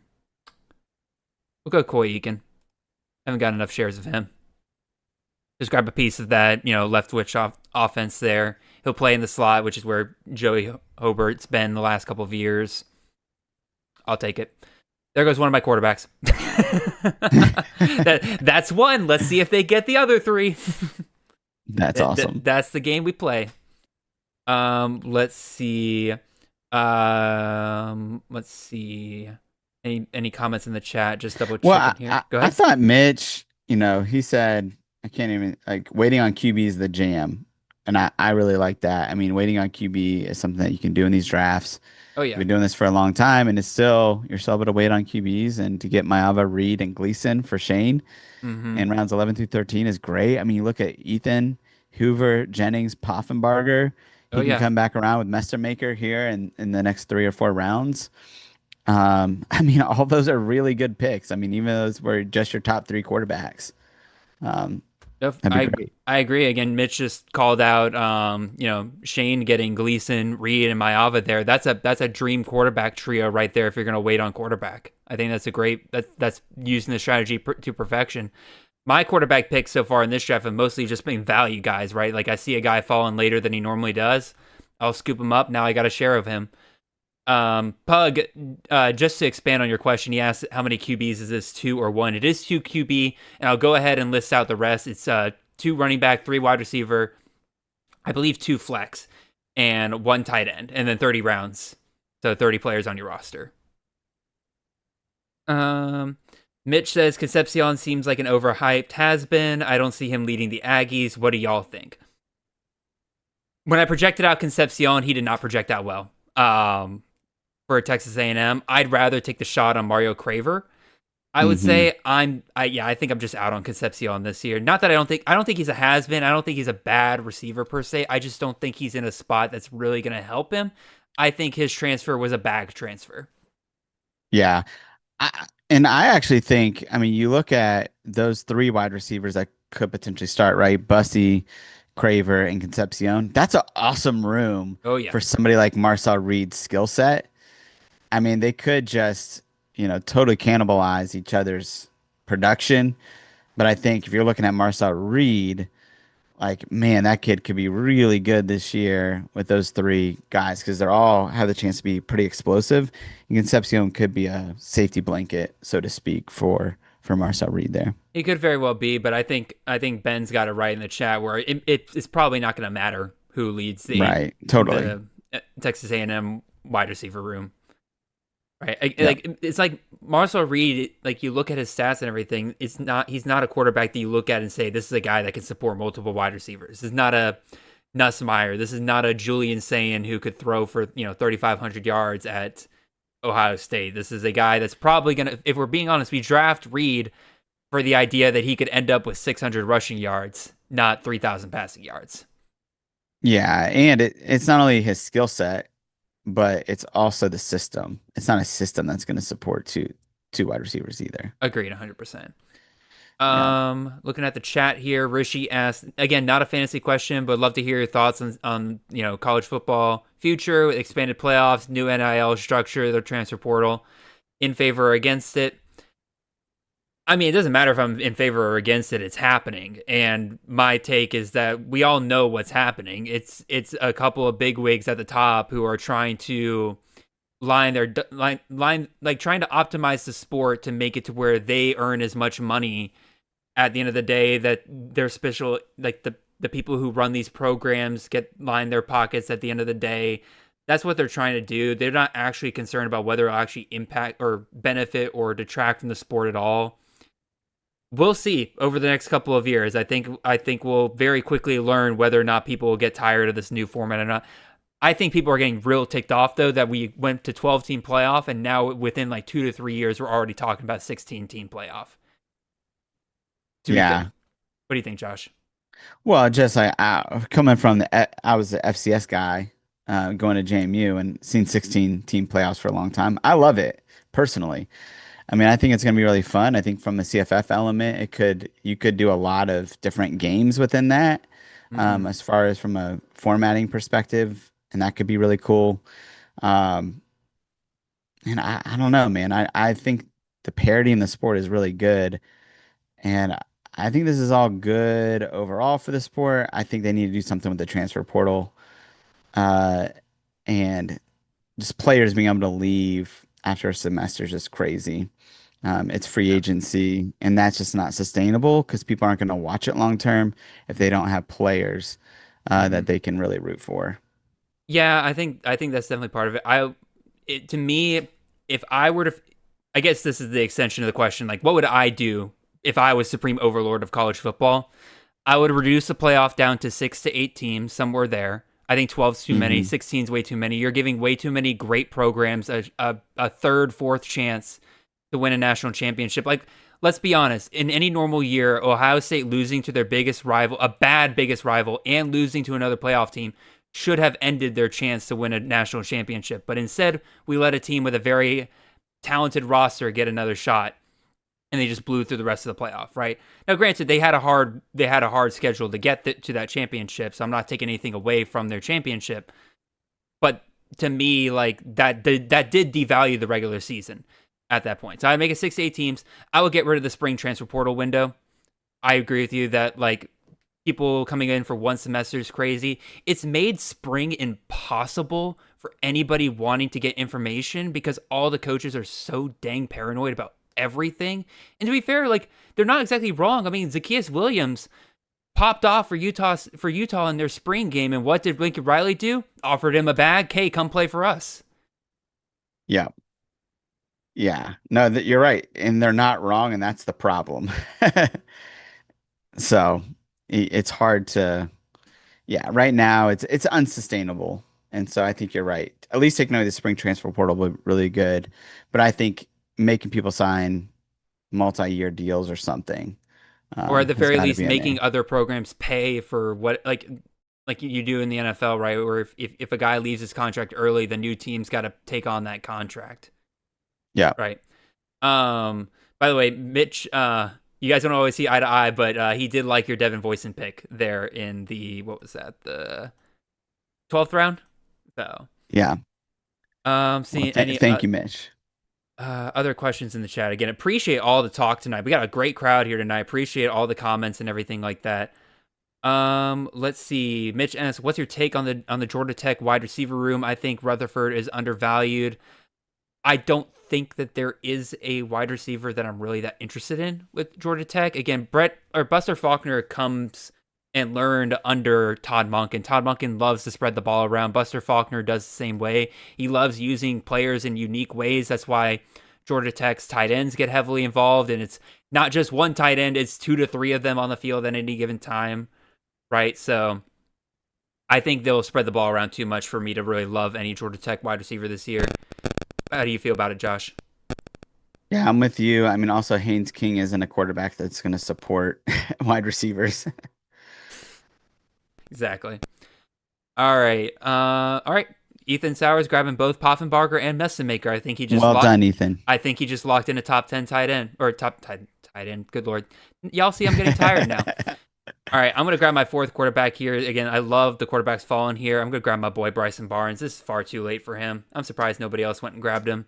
I know you're not the biggest fan, Josh, based on your talk on the Fantasy Points podcast and everything like that, but you give me a dual threat quarterback in, I know you don't think it's Bronco Mendenhall's system. I am of the opinion that it is Bronco Mendenhall's system. I think that, again, he figured something out at Virginia, and he's just replicating that over and over again with his new stops, right? Yeah. Yeah, I think ultimately this will be the indicator whether it's a system or not. I mean, you've Agreed. had the same guys, right? Robert and I, and then you had Beck, who was also a protege of Robert and I. Mm-hmm. So now we'll figure out whether it's a system or not. But also, like Ane and Beck both struggled when they were away from Mendenhall, right? Because Beck was at Syracuse. Granted, he got uber screwed in that scenario. He's running a tight end at quarterback, right?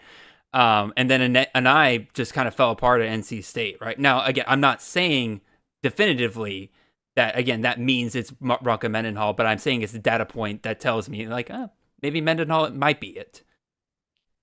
Yeah, I mean, I don't think Mendenhall is giving them advice on their offensive systems, but maybe, and Could maybe I be. just missed that. Also, could just be very well that all he needed to do is just go down to the G5 level. You got a thought? Yeah, possibly. No, I was gonna pick here. We can just change subjects, but similar deal here. I'm gonna go Danny Scudero here. Okay. Guy that I've liked a lot in the slot there at San Jose State.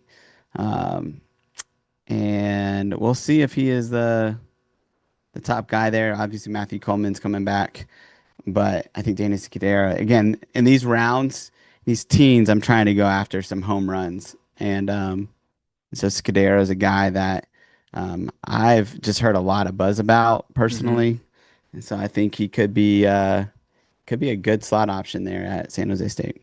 I mean, compared to fifth round Malachi Coleman, if you have any kind of hesitancy about that room, yeah, you're going to take Scudero at that value over Coleman every time.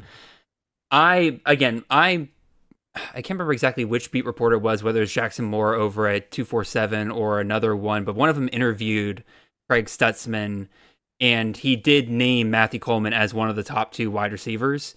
And again, my initial thought was like, oh, maybe he's just giving credence to the guys that have already been there. But then he named Leland Smith as the secondary guy in that offense. So I'm like, okay, so they are involving the transfers here then.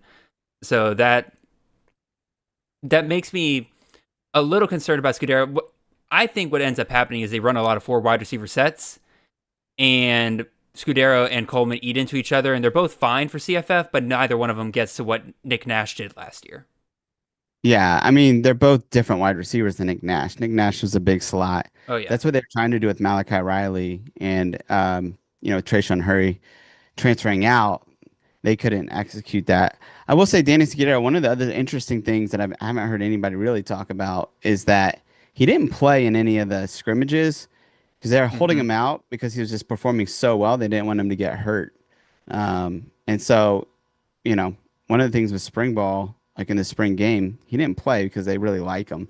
So, I'm interested. I also, again, I know there's people that have been bagging on Phil Seal, but I do think it's interesting that he talks to the coaches, and then he puts them as second team Mountain West Conference. I don't think that's nothing.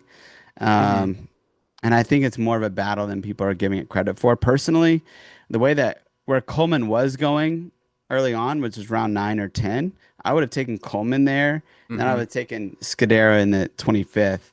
At this point, both of them are just getting pumped up, so you can't really do that. No. But I don't think it's a bad strategy in general in these 30-round best balls to take 2 guys that are going to be just incredible at their position, like Poffenbarger and Mestemaker.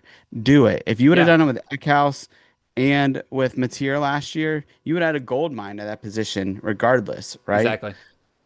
No, that's what I was saying. Like when Ethan took both Poffenbarger and Messemaker, I just said I think he's locked in a top 10 quarterback for this year. Totally. That's just like, and he's probably okay with one of those guys being a dud, sitting on his roster the whole year, or he just locks it in for the whole year, right? Maybe Poffenbarger starts, Messemaker takes over at some point, right? He's just got that security that helps him out a ton. Josh, you're on the clock here, buddy. Oh, you just took Castellanos. Do you want me to switch him out for anybody?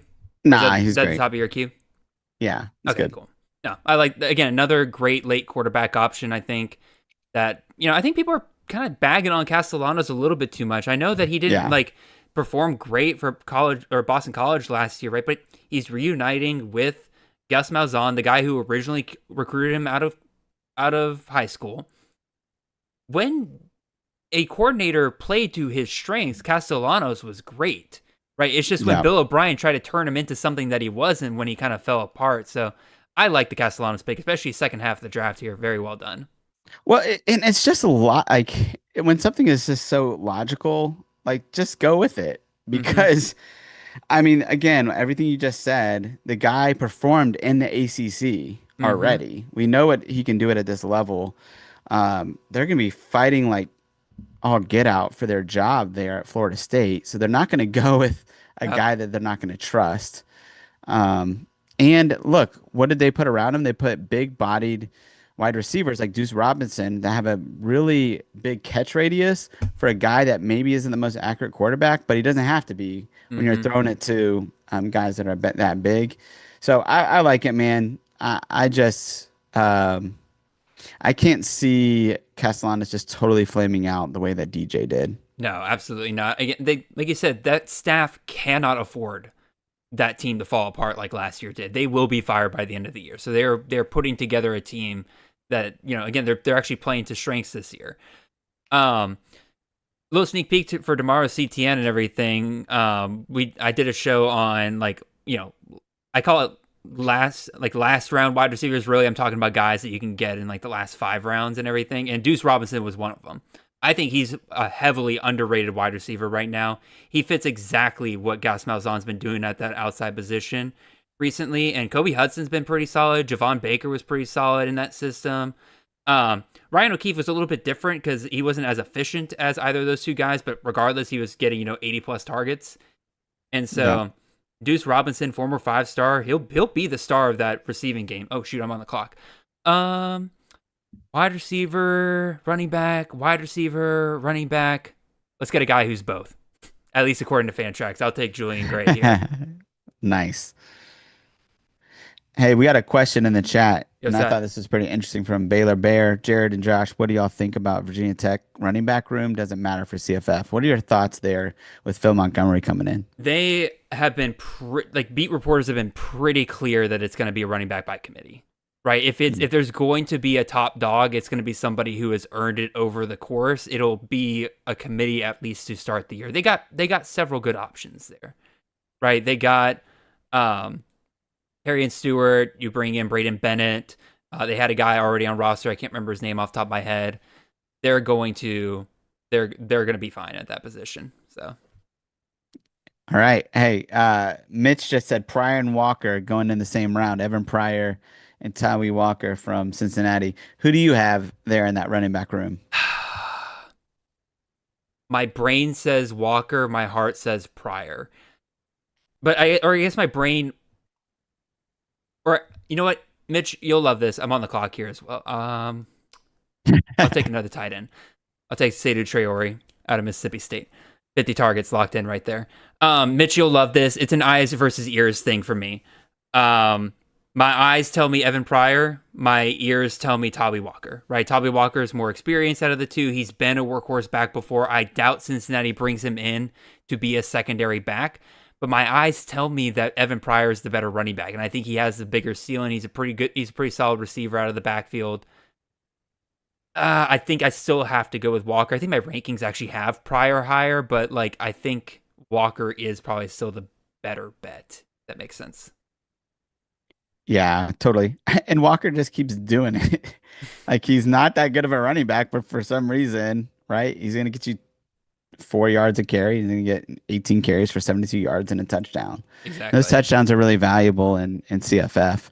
But Evan Pryor is just so stinking talented. It's really a shame that he tore his ACL early on. Oh, yeah. At Ohio State, because that really affected his career. I think so too. And yeah, he'll absolutely be a guy that if he had stayed healthy at Ohio State, he would have been phenomenal. All right, let's see. Other picks coming off the board. Mitch says Turbo Richard will disappoint. How do you feel about the Boston College backfield? When I projected out Richard, didn't look great. I think part of it is that Kai Robichaux kind of benefited from that backfield kind of getting injured and banged up, and so they kind of had to feed him more. What do you feel? How do you feel about it? Yeah, I do think Turbo Richard is really talented. But I mean, I don't know, man. I don't know if Boston College. I like Turbo Richard. I like grabbing him in round 25, not in round 17 necessarily. Yeah. But I do think he could have some weeks in best ball that could be 20-point weeks. I guess that's what I'd say. But I don't know if he'll be consistent. I mean, this is best ball, so I mean, like you said, you don't have to figure out which weeks he's going to go off here. Jordan Lyles, your pick at running back for Miami this year. Here's the thing, Josh. I kind of agree. Mark Fletcher, not that great. Lyle's got a much higher ceiling. Yeah, I agree. And in a best ball, right? Like getting Lyle, like he's the guy that had a 91-yard touchdown last year, and he had a long not touchdown run, but a long run against Wake Forest. Great contact balance. I don't think Mark Fletcher's a terrible pick here, right? I think both of them are really good picks here, but Fletcher also had some fumbling problems that if that creeps up, then Lyle's gonna get the back. And look, I'm just so high on him as an NFL prospect that I think he could be the RB1 sooner rather than later. I don't know if he starts the year there, but again, being able to get him in the 17th round, I'll take that all day. I do think in general, for us in our projections at Fantasy Points, Miami as a whole projects really well. Now, picking those pieces is really difficult. Agreed. Right? Oh, the wide receiver room's a complete crap show right now. Yeah, totally. But somebody is going to come out of that Agreed. room. And they're all values right now. I mean, I love what, our boy Felix did here, where he's grabbing a couple different Miami guys because, like, hey, I don't know. I'm a Miami fan, and I don't know who's going to pop up there. But somebody is, and they're going to be valuable. Beck's a pretty safe pick there if you're just looking for guys that'll produce, like, in that system, right? I mean, Beck's the offense is going to funnel through him and the running backs, right? So might as well just grab the guy that's going to touch the ball the most. How do you feel about this Faison pick here at 17-9? Like a lot of questions regarding his eligibility, given the fact that South Carolina added Isaiah Augustave. To me, that says that they don't feel very confident about him getting that extra year of eligibility. Do you think it's worth taking the risk on him at this point? No, and I don't even know again what is the value in the South Carolina running back position either. And him coming up from Utah State, which again, he wasn't a bad back, he was a good back there, but too risky for me here in the 17th round. It's Augustave going there is funny because didn't he go to UVA? Didn't he commit to UVA for a little bit? For about 5 minutes, and then and then all of a sudden he just got word that hey, there's another spot opening up. It's like, who do I go play for? SEC program or Tony Elliott? Yeah, and maybe not even start because Xavier, Brown isn't a bad running back there. No, yeah, at Virginia, and then South Carolina. Like I like Matthew Fuller as a running back there. I don't know if he'll start over Augustave and then they got Oscar Attaway still hanging around there as well. So we'll see who comes out of that backfield. While you're making your pick here, Josh, I'm going to remind everybody watching, one, great crowd tonight. Again, really appreciate all of you guys making comments and questions in the chat. Keep it up, y'all. Great pick, Josh. If y'all have not liked the video and shared it with your friends, please go ahead and do so. Again, I'm trying to be really good about reminding you all to do that tonight. Again, we are putting a lot of time and effort into this and everything, so we would really appreciate if y'all just did little free things like give us a like. It helps us get in front of people who might be interested in this kind of stuff. So appreciate all of you guys. And real quick, Jared, look, you're 215 subscribers away from 1,000. It looks like that's true. Am I reading that correctly? I mean, we need more subscribers here. I think you can get to 1,000 by the beginning of this year. I would absolutely adore if I was at 1,000 subscribers by the start of the year. If y'all are not subscribed for whatever reason, please go ahead and do so now. That would make me so happy. All right, what do we got here? What we got coming down the line here? I'm about to pick here. Josh, you took Duke Watson there. Honestly, great pick. You even waited here because I know I've seen you take him in like round 10. You gave everybody a chance to go after him. Yeah. Look, and Mitch is in the chat saying I had a great pick. We might be just coming together. I think chasing the Natty, bringing people together. Absolutely. I love it. And Duke Watson, man, if Isaac Brown gets hurt, I think he could have RB5, top 5 upside. As Nate Marquise would say, he has that nuclear option. Yeah, totally. Where if he gets that start, he could absolutely go crazy. He's what Ashton Genty was his sophomore year in the sense of like when Helani got hurt, Genty went off. That's what would happen if Isaac Brown got hurt. Agreed 100%. I agree with Mitch as well. I like that Riscano pick by Tom there. I am going to take 2 wide receivers here that if he makes it back to me, I'm just the only thing I'm going for is explosiveness with these two guys. They are hyper efficient. One of them, I don't even know if they're going to even make the starting lineup, but I do know if they do, they will be used in a way that could be excellent, especially if he gets the same target that a certain target number that a certain someone got last year. Josh is smiling. I think you might know who I'm referring to here. Joe is waiting, and Ethan's now waiting to see if they can get me. Nope. I'll take Omega Blake at Arkansas.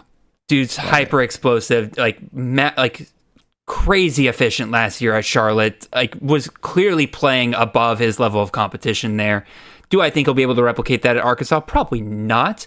But if he's that outside wide receiver where Andrew Armstrong got 100 plus targets last year and the worst touchdown luck I've ever seen a top receiver get, Blake will be fine. He'll get some more of those touchdowns. He'll be a great option.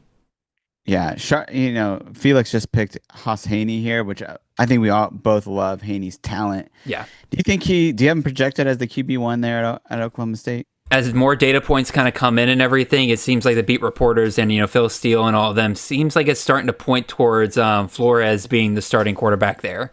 So as much as I like Haney as like an upside guy and everything, I think we got to back off on him and make him like a last 5 round kind of quarterback of. Maybe something switches in the fall and he can take over, because we've seen crazy stuff happen with Oklahoma State before, right? Where we think we know who's going to start and then things just kind of go off the rails as soon as the season starts. But I think taking him as what did Felix do here? Again, Felix, if you're listening, love you, man. I'm not taking a shot at you. Took him as your third quarterback. That's a little bit too much risk for me. Yeah, and look, like Haney's still a guy that if he's the guy, then you're talking about a guy that easily is 25 fantasy points a game. So I certainly don't hate it. I've been getting him in this range too. But to your point, Jared, it's like, man, like everybody's transferred out. It's just him and Zane left, and he's still not getting picked as the guy. And that just saddens me. And look, they still got fall camp left, and he could take over, but he's not the guy yet, right? He's not the leader in the clubhouse. And that just that kills me, because I do have a lot of shares of him. So yeah, definitely not busting on Felix's pick. You're on the clock, by the way, Josh. I don't know if you saw. Oh, yeah, 20 seconds. Look, I'm gonna go the Miami guy because nobody's taking him, but I think this guy is gonna be the wide receiver 1 there. Jojo Trader. Okay. Look, his big thing is staying healthy and gaining weight, and looks like he's gaining a little bit of weight. And if he can stay healthy, he's clearly the top wide receiver there. I think what's intriguing to me with him is whether he plays in the slot or outside. That's the thing about the Miami wide receiver room right now. I think we can confidently say that Daniels will be an outside wide receiver for them and probably starts. Meanwhile, the rest of that room, it's just like, what do they do? Keelan Marion could be on the outside or inside. Jojo Trader, another guy, inside or outside. Now we got a lot of reports about Tony, the freshman, come in, and like Phil Steele has him listed as one of the starters, right? Like, yeah, but like you said earlier, that's a perfect receiver room to just take your shot in the last 10 rounds, right? A lot of these guys fall pretty late. Yeah, and I will say Malachi Tony, I think he does start. I don't know if he starts right away or if it's once they get into conference play, but that kid is the real deal. They love him there. Your boy Nate Marquise just had a great thread on him that everybody should go read. And Nate's one of the smartest dudes in the industry. He's very smart about Dynasty. There's a reason why I co-host a pod with him. Yeah, absolutely. So Malachi Tony is probably going to be the slot, which would stink for Trader, but look, Trader's talented, man. He's and a great route runner, so we'll see what happens with him. But I like it in the 19th round. Oh yeah, for sure. Again, like I said, just take your shot. Why not? Yeah. Let's see what else we got. I'm just double checking the chat. Mitch, we talked about the whiskey backfield a little bit earlier, but basically, long story short, we're both on Jones at this point, mostly due to the fact that that's where the beat reporters are kind of pointing to, and we're thinking that it's because Jones is kind of sliding into the same role that Walker had. Meanwhile, Dupree is kind of stuck in the same role that he had last year. Yeah, and can we say real quick, that Wisconsin schedule is so hard. Oh, yeah. So either running back is going to be startable and redraft like half the weeks. Maybe, but again, like now, granted, again, Jeff Grimes was at Kansas last year, right? So like there's a lot more startable weeks there. But they also feed, like he finds a running back and feeds them regardless, and so that could just it may cap the schedule might cap their ceiling, but I think they'll still have a very solid floor, whoever it ends up being. Yeah. Real quick, thoughts on the TCU backfield. I saw Nate Palmer come off the board here in the 19th round. I'm leaning towards committee. If there's going to be a guy that breaks out, it's maybe Palmer, because that's kind of the most guy I've heard the most buzz on. But I think we're getting away from, that backfield of having, the Kentre Millers of the world. Yeah, I'm with you. I don't see Nate Palmer taking over. I mean, even I think the summer school episode said Nate Palmer as RB1, but in a committee is what I believe I remember hearing. More questions in the chat. We'll do 2 quarterback questions here. Jackson Arnold at Auburn and Rocco Becht at Iowa State. 2 guys that just came off on the turn there. People are asking about your thoughts on them, Josh. Yeah, I mean, I'm again 100% in agreement with Mitch here. Like Arnold, just somebody's got to throw to those guys. I think Arnold could be really good in that system. And he cost you in the 19th round. I mean, what a great pick, in my opinion, by Austin here. Him and Dante Moore back to back, I think, are really good in this range. And Rocco Becht, yeah, I think he's probably a high floor guy, but maybe low ceiling. Very much a regression candidate, just because of touchdowns, but also he's missing his top 2 receivers in the past 2 years. I know we like Chase Sewell, I know we like Xavier Townsend, but boy, like that's a lot to replace there with Higgins and Noel there. So I think he's definitely in route to a step back. I was surprised when my projections came in. He's QB 40 for me after him finishing, I think, top 20 in total points for CFF last year. But I kind of agree with my projections. So let's see. Oh, and then Arnold, yeah, I mean, there's a ton of upside there. Let's see, any other questions? I think we're good to go. I think we're caught up on questions, and that just in time for my pick. So I took 2 2 wide receivers back to back there. I think I'm gonna take a shot on a running back here. I'll take Elijah Green out of Sam Houston. Give me that Phil Longo RB1 there. I like it. I just took him in the last round of a dynasty draft. Really? Oh man, I wish, man. I know. To be fair, the only dynasty drafts I've done so far is Nate's 24 teamer. So like that's just complete. Like you're looking at the dregs of society at that by the end of those drafts. Yeah, for sure. We also at Fantasy Points have Rocco Becht as QB 41 and 23 fantasy points per game. So yeah, exactly what we're talking about. A guy that's going to see some regression. Not terrible, right? 23 fantasy points is something you'll take in a 4-point passing touchdown league. Yeah. I got him at 21.2 fantasy points per game in a standard league. Again, low. Oh, I'm on the clock. Dadgummit. All right, we'll take a shot on Tennessee running back room. I don't think Deshaun Bishop will be Dylan Sampson, obviously, but if I can get 70% of Dylan Sampson, I'm a happy man. That's all I got to say on that. Let's see. Ben doesn't ask. He just tells me, talk about the Arkansas running back room.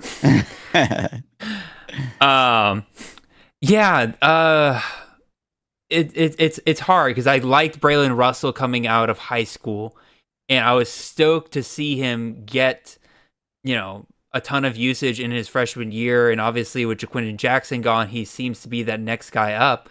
But boy, when I plugged him into my projections, let me see if I can find him real quick.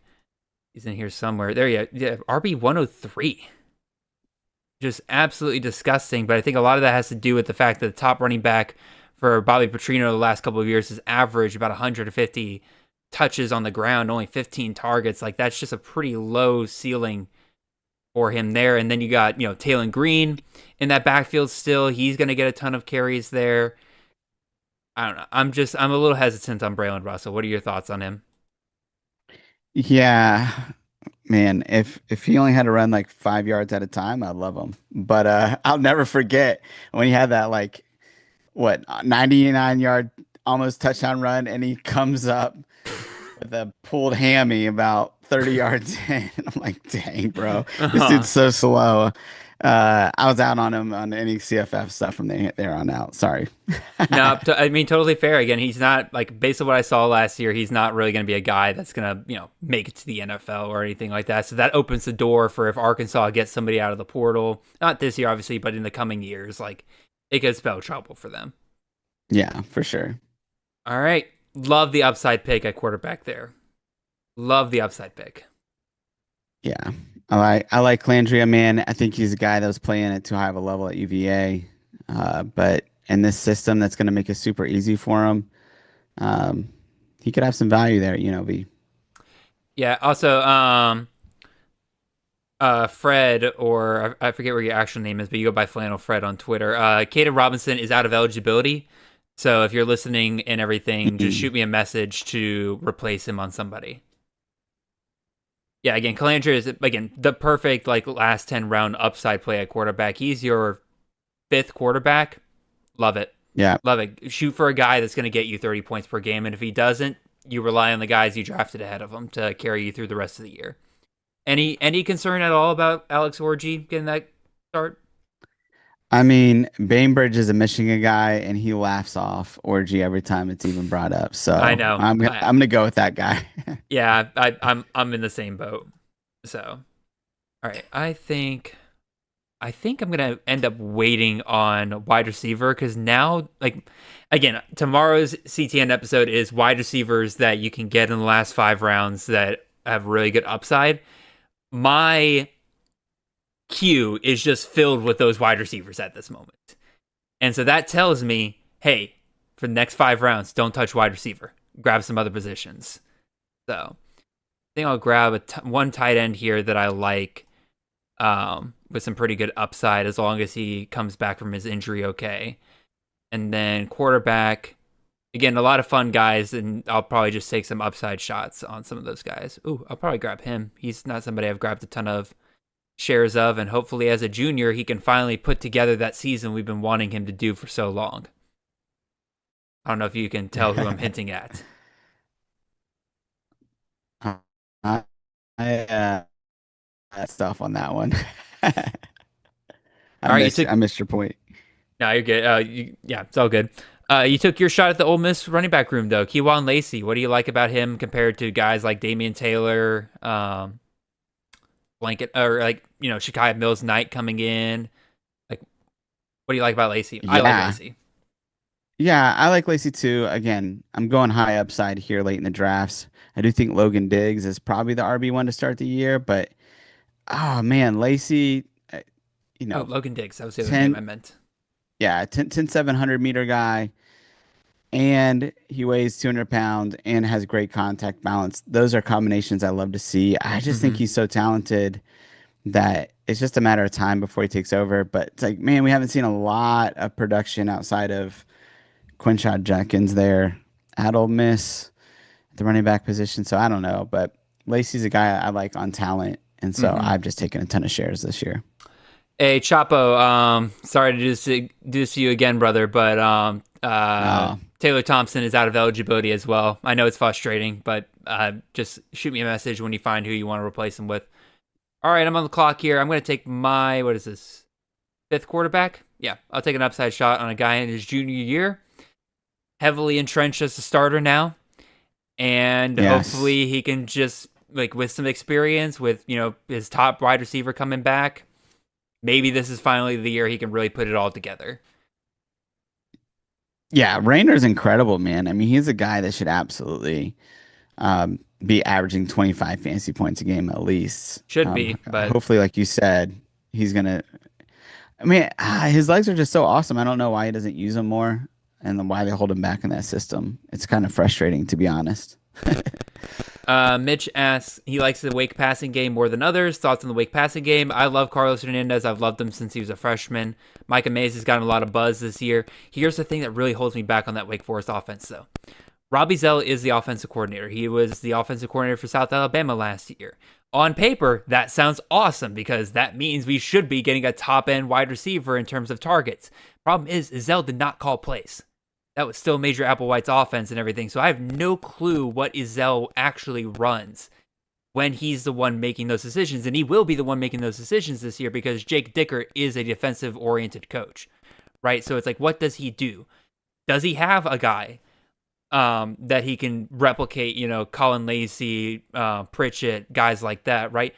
I'd like to think so with all the shares of Carlos Hernandez that I've grabbed, but it's still a lot of question marks, and I think it's something we got to be careful of because Hernandez, where did he come off in this draft? He came off a little bit later. He's been falling a little bit more recently. Has he been drafted yet? He was drafted at one point. I saw him. Okay. Hernandez. Oh, round 18. Okay, that's not too bad. I used to take him in like the round 10 range, and I've backed off of that a little bit. And the Makai Mays, I saw him come off, round 21 there. I think that's a fine range for both of those guys. Yeah, I agree. The other thing that Mike Bainbridge is concerned about is Robbie Ashford starting. Yeah, or I personally think that Deshaun Purdy will end up starting. I'm not a big fan of Robbie Ashford. Obviously, I think that he's not a real quarterback, basically. Yeah. And so, like Purdy at least gave you some flashes of being able to pass the ball. I think that's what's eventually going to win him that job. If not week 1, he'll have it by the end of the year. Yeah. Yeah, I agree. There's a question here about where was it? Not about LSU player. Oh, Jacoby. Yes. Jacoby Williams here by Mitch. He thinks he can supplant Q and be the guy. He wants our thoughts on that. I think that we are way too confident in Quentin Joyner drafting him in the second round. And I think Jacoby Williams is a really good Zach pick for that reason, right? If Quentin was going in like round even 4 or 5, I'd be way more on board with like drafting him where he's going. But again, the fact that he's being drafted in that second round with so much, like in a year where you don't have a lot of great options in terms of stable guys at running backs, and you have to take chances on guys later in drafts, Quentin Joyner feels like that kind of guy that should be going a little bit later and not with those guys up early on, like Jaheim White, Bryson Donaldson, guys that feel like they're a little bit more locked into what they're supposed to be doing. I mean, shoot, Devon Claiborne went after Quentin Joyner. I don't think I'd ever make that pick, mostly because, again, we've seen Claiborne in that system. So... Yeah, I think the narratives for me with Joyner, I mean, well, more than the narratives, his talent is just incredible to me. I really like Quentin Joyner as a running back. And then again, just like the narratives of him following his high school teammate, Taj Brooks. They went to the same high school. There's a connection there. I think there's more there than maybe what meets the eye. And the coach there said that he sees him as a 3-down running back. But I just think, I think at the end of the day, if you think that, I think Joyner or somebody will be the RB1. I don't think it'll just be by committee. I think if you think Joyner can't do it, but you can still get in the second round and then come get Jacoby Williams in the 22nd round. I guess is how I'd handle it. But I'm just a fan of Quentin Joyner. But I totally get what you're saying, and that there is risk there that people aren't baking in. I'm just one that goes, forget it. I just think he's going to be awesome, so I'm going to take him. I got him as RB21, so I don't I'm not saying like you don't hear what I'm saying. I'm telling people listening to this show, like, don't hear what I'm not saying. In that, like, I think that Joyner isn't going to be the guy. I got Joyner RB21. I got Jacoby in my rankings though, because I do think that there's a chance he takes over. But I've got him much further down. Yeah. Right? I'm a believer in Joyner. That makes sense. Yeah. Let's see. More questions in the chat. Just trying to see what people are talking about. People are talking about that Nick Anderson pick there in the 22nd round. I'm so out on Nick Anderson. LSU's got a lot of really good options to play at outside wide receiver. I don't see them rushing him back out there, especially if he did miss most of the spring, like reports have said. So... it's just scary when a guy misses that much time. I mean, we're not talking about just like a spring. We're talking about a guy that hasn't been in there in what? We have a year? Yeah. I mean, that's really scary. So I was drafting him pretty high before, and then just once he wasn't coming back, I just stopped drafting him, and now he's down here. So, Shane, we talked about Bowling Green as the first question on this show. Actually, I don't know if you missed that, Shane, but basically, long story short, we don't know if anybody's really worth drafting there right now. I said maybe the slot wide receiver, but Shane, if you can tell me who that slot wide receiver is going to be, I'll give you $5 right now, and I will pay that out if they do indeed start week 1. That's a one-time offer for Shane only. Don't everybody start putting names in the chat. that's awesome. All right, Josh, you just grabbed 2 wide receivers there. Malachi Fields, Trayvon Rudolph, 2 guys that I would personally say I think are like wide receiver 2s at their respective program. Do you agree with that sentiment, or do you think that, or if you do agree with that sentiment, do you think those systems are obviously good enough to handle or to feed those guys as well, or do you think that Fields is better than Greathouse, Rudolph is better than Vander Ross? Yeah, well, I do think that Rudolph's probably the wide receiver too, but we saw 2 wide receivers get funneled a ton of targets there at Toledo last year. Mm-hmm. And so I think taking Rudolph later than Vander Ross, I mean, we got to remember Vander Ross only had, 3 or 4 touchdowns last year. And so I think that does he get more? Is that Rudolph that comes in and does that? I don't know. Mm-hmm. But I do think that there's going to be targets to be spread around. I don't see Vander Ross going and getting 120, 130 targets necessarily, if that makes sense. No, agreed. So I think it's going to be spread out. So I'll take the shot here in the 24th round. Malachi Fields, man, I think he started off the year really well and getting targeted a ton and then dropped off basically as the QB play dropped off there at UVA. I think he's a good wide receiver, and I think CJ Carr is going to unlock him in a way. And I don't think Notre Dame has a wide receiver like him on that roster.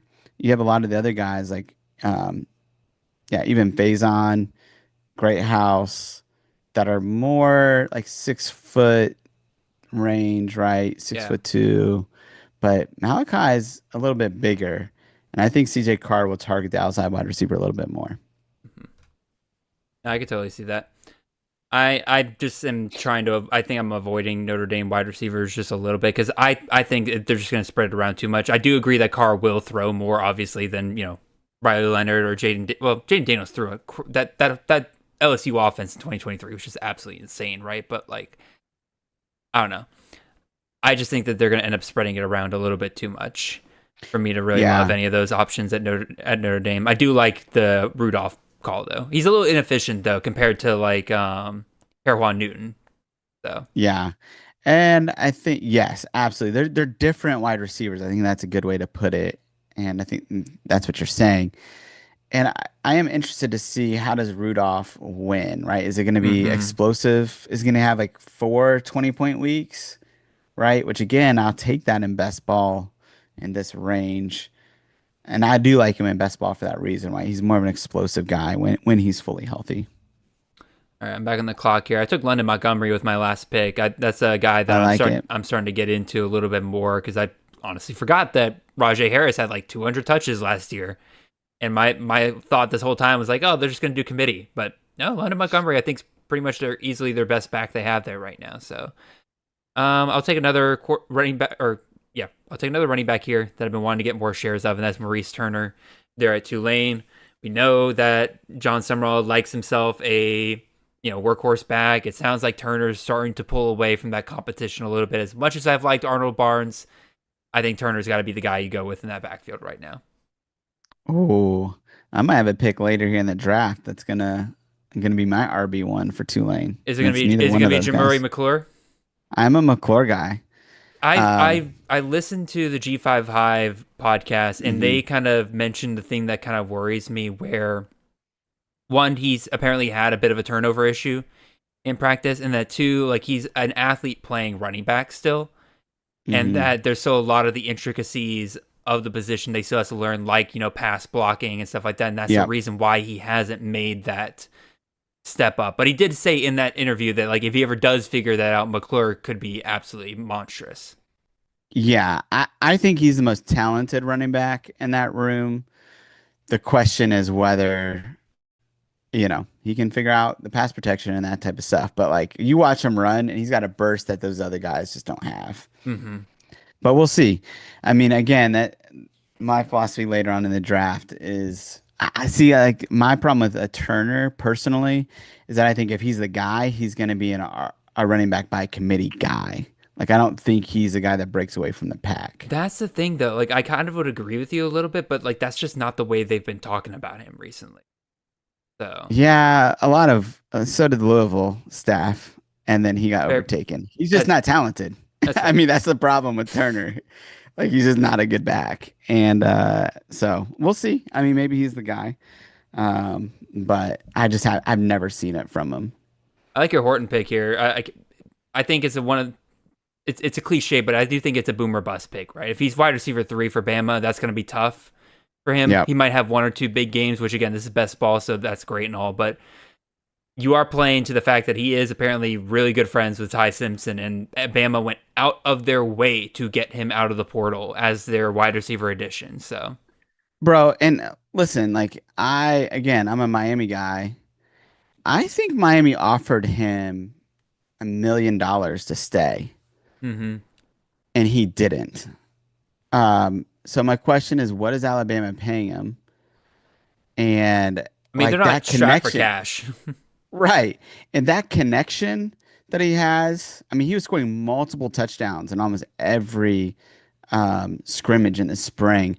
I don't know. I mean, I do take a lot of stock into the idea of the roommate, the connection, the hmm chemistry. I think all of that matters. And I don't know if like Jeremy Bernard was like good enough last year in my eyes to just like put Isaiah Horton as the automatic wide receiver 3 in that offense. Ooh, I gotta be careful. Well, I actually can't be careful anymore because I took all my running backs already. But I got a lot of week 6 buys on at running back. So whoopsie daisy. Week 9 That's too. awesome. Oof. Uh, I'm on the clock here, I think. And I'm gonna take who I think could be the running back 1 there at SMU. I don't think it's gonna be TJ Harden. I don't even think Harden's again that good of a running back. And they love Derek McFall there at SMU. So I'm curious to see what he does there in that backfield. And I like him in this range because he has that wide receiver eligibility. no, great call. Just to kind of play around with those eligibilities a little bit, right? Like we love potential cheat codes like that. I think Chris Johnson, who came over from Miami, is another one that I think people can take a shot on there in that SMU backfield. Again, it's not settled at all, I think, back there. Right. They'll find out in the fall exactly who's going to be their RB1, and whoever that ends up being is going to shoot up draft boards very, very quickly as we get into the final weeks before the season. Yep. So, checking the chat, making sure we're not going to miss anything here. I think it's mostly just been comments on what are good and bad picks here. So, yeah, we're good to go. We're now in the final 5 rounds of drafts. Again, this is where I'm going to probably I'm probably going to hit 3 wide receivers here as my last 3 picks, and I think I'm actually going to hit tight end and QB before I do that. Let me see, what QBs do I like here? I like you. I definitely like you. I like you a lot. Oh, actually, no. Yep. Go ahead. Isn't it crazy though how much value there is at wide receiver late in these drafts? Like I still got There's a ton of value in needs that my there's queue. just so much upside. Right. Right. But like there's very few guys that you feel really good about. By the way, Totally. I'm going to take Connor Harrell here. I don't know about you, Josh. I really like it whenever I can get a stack between a running back, like a workhorse back, and their dual threat quarterback, because then you're just monopolizing basically every touch that offense is going to get. Yeah. So I think that, I'll stack Harrell with Chaney, who I took back in like the 10th round. I have a lot of Harrell shares. I thought about moving away from him, but I can't pass up an opportunity like that. Yeah, for sure. And he's a guy I think was super talented there early on at North Carolina and just didn't develop for whatever reason. But I think he'll do a lot better at this level of play. Agreed. Although that is my 3rd quarterback out of 6 that has a week 10 bye. So oops. I haven't even looked at buy, so you're a better man than me. But luckily I don't think I'm facing I got 3 week 9 buys. But I think I'll be all right.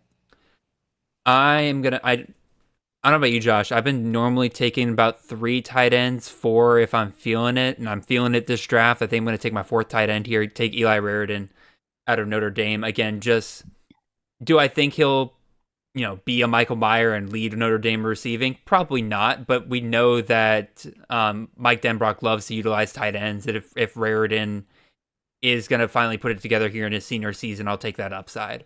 Actually, my favorite tight end room I've put together. A lot of tier 2 guys for me, but a lot of upside, I think. I got Reynolds, Traore, Michael Smith, and Eli Raritan. Yeah, Raritan's a great one. I mean, it's great when you are playing chicken and then you end up getting the guys you really want there at tight Exactly. end. That's awesome. Honestly, man, like for me, I primarily been going like 2 tight ends, and I might go like a Caleb Odom or Nick Harbor, who's got tight end designation Mm-hmm. as a wide receiver. But I feel like I learned a lot from Ballin' with the Besties podcast with Ethan and Chris K, and like just what they were talking about with the underdog.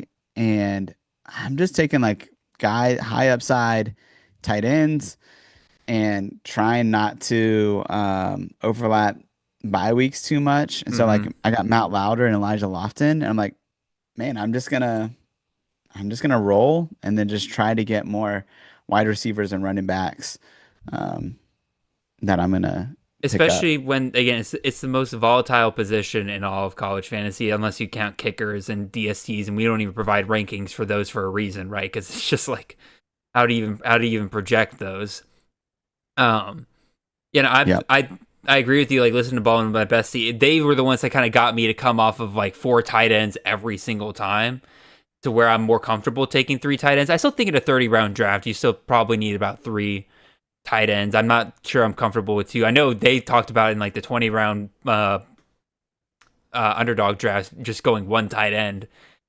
And that's crazy to me, and that I feel like 2 tight end in a 30-round draft is kind of the same thing. I think you need at least 3, but I think you should be comfortable with 3, right? Especially if you get 3 of your top guys like I did, and then Raritan was just kind of a value pick. I'm like, I think he could, there's a potential to have 60 targets there. Yeah, absolutely. I mean, I think one of the things. Love the I was Deshaun I was Ford. I, I was on the clock and did not see that, but yeah, I like the Deshaun Ford pick there too. I mean, he's a guy, right? That yeah, I'm a Palmer Smith guy, right?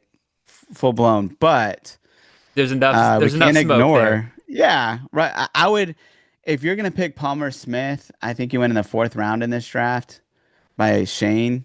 I was like, I think you have to pick Deshaun Ford later on in the draft I don't know if and you've just get them both and let it go. I don't know if you listened to the latest Defending the Natty episode, but like in Nate's 24 team, I aggressively moved up to get 2 back-to-back picks in the 2nd round of that draft, and I grabbed both Palmer Smith and Ford because I was Yeah. just like, I'm locking this backfield down, and if best case scenario, I could have it for 2 years. Right. And this is the philosophy that we've been talking about this whole show, right? Yeah, When you have a position that we know is going to be fantasy gold, waste the roster spot when it's 30. You have 30 rounds here. yeah. When you're Um, when you're talking about a guy that's or a system play that's locked into top 10 at the position, basically you just don't know who it is. It's worth picking both guys.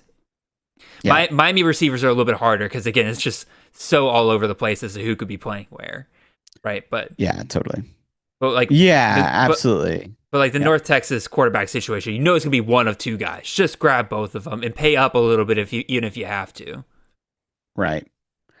Yeah, totally. Yeah, and again, the ULM running back position is another one that's just like that, and it's not hard. You're not paying a lot for Deshaun Ford. Mm-hmm.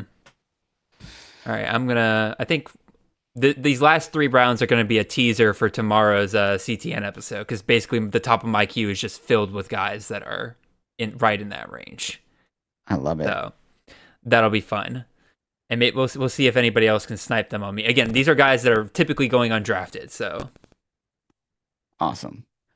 let's see. Right. What are you looking for in this last 3 rounds, Josh? Like look at your roster. Like, what do you think you still need?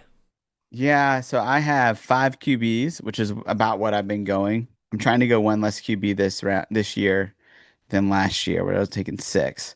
Good And year I'll to do probably, it. yeah, so I'll do probably running back, wide receiver, one more of each, and I'll probably grab a tight end.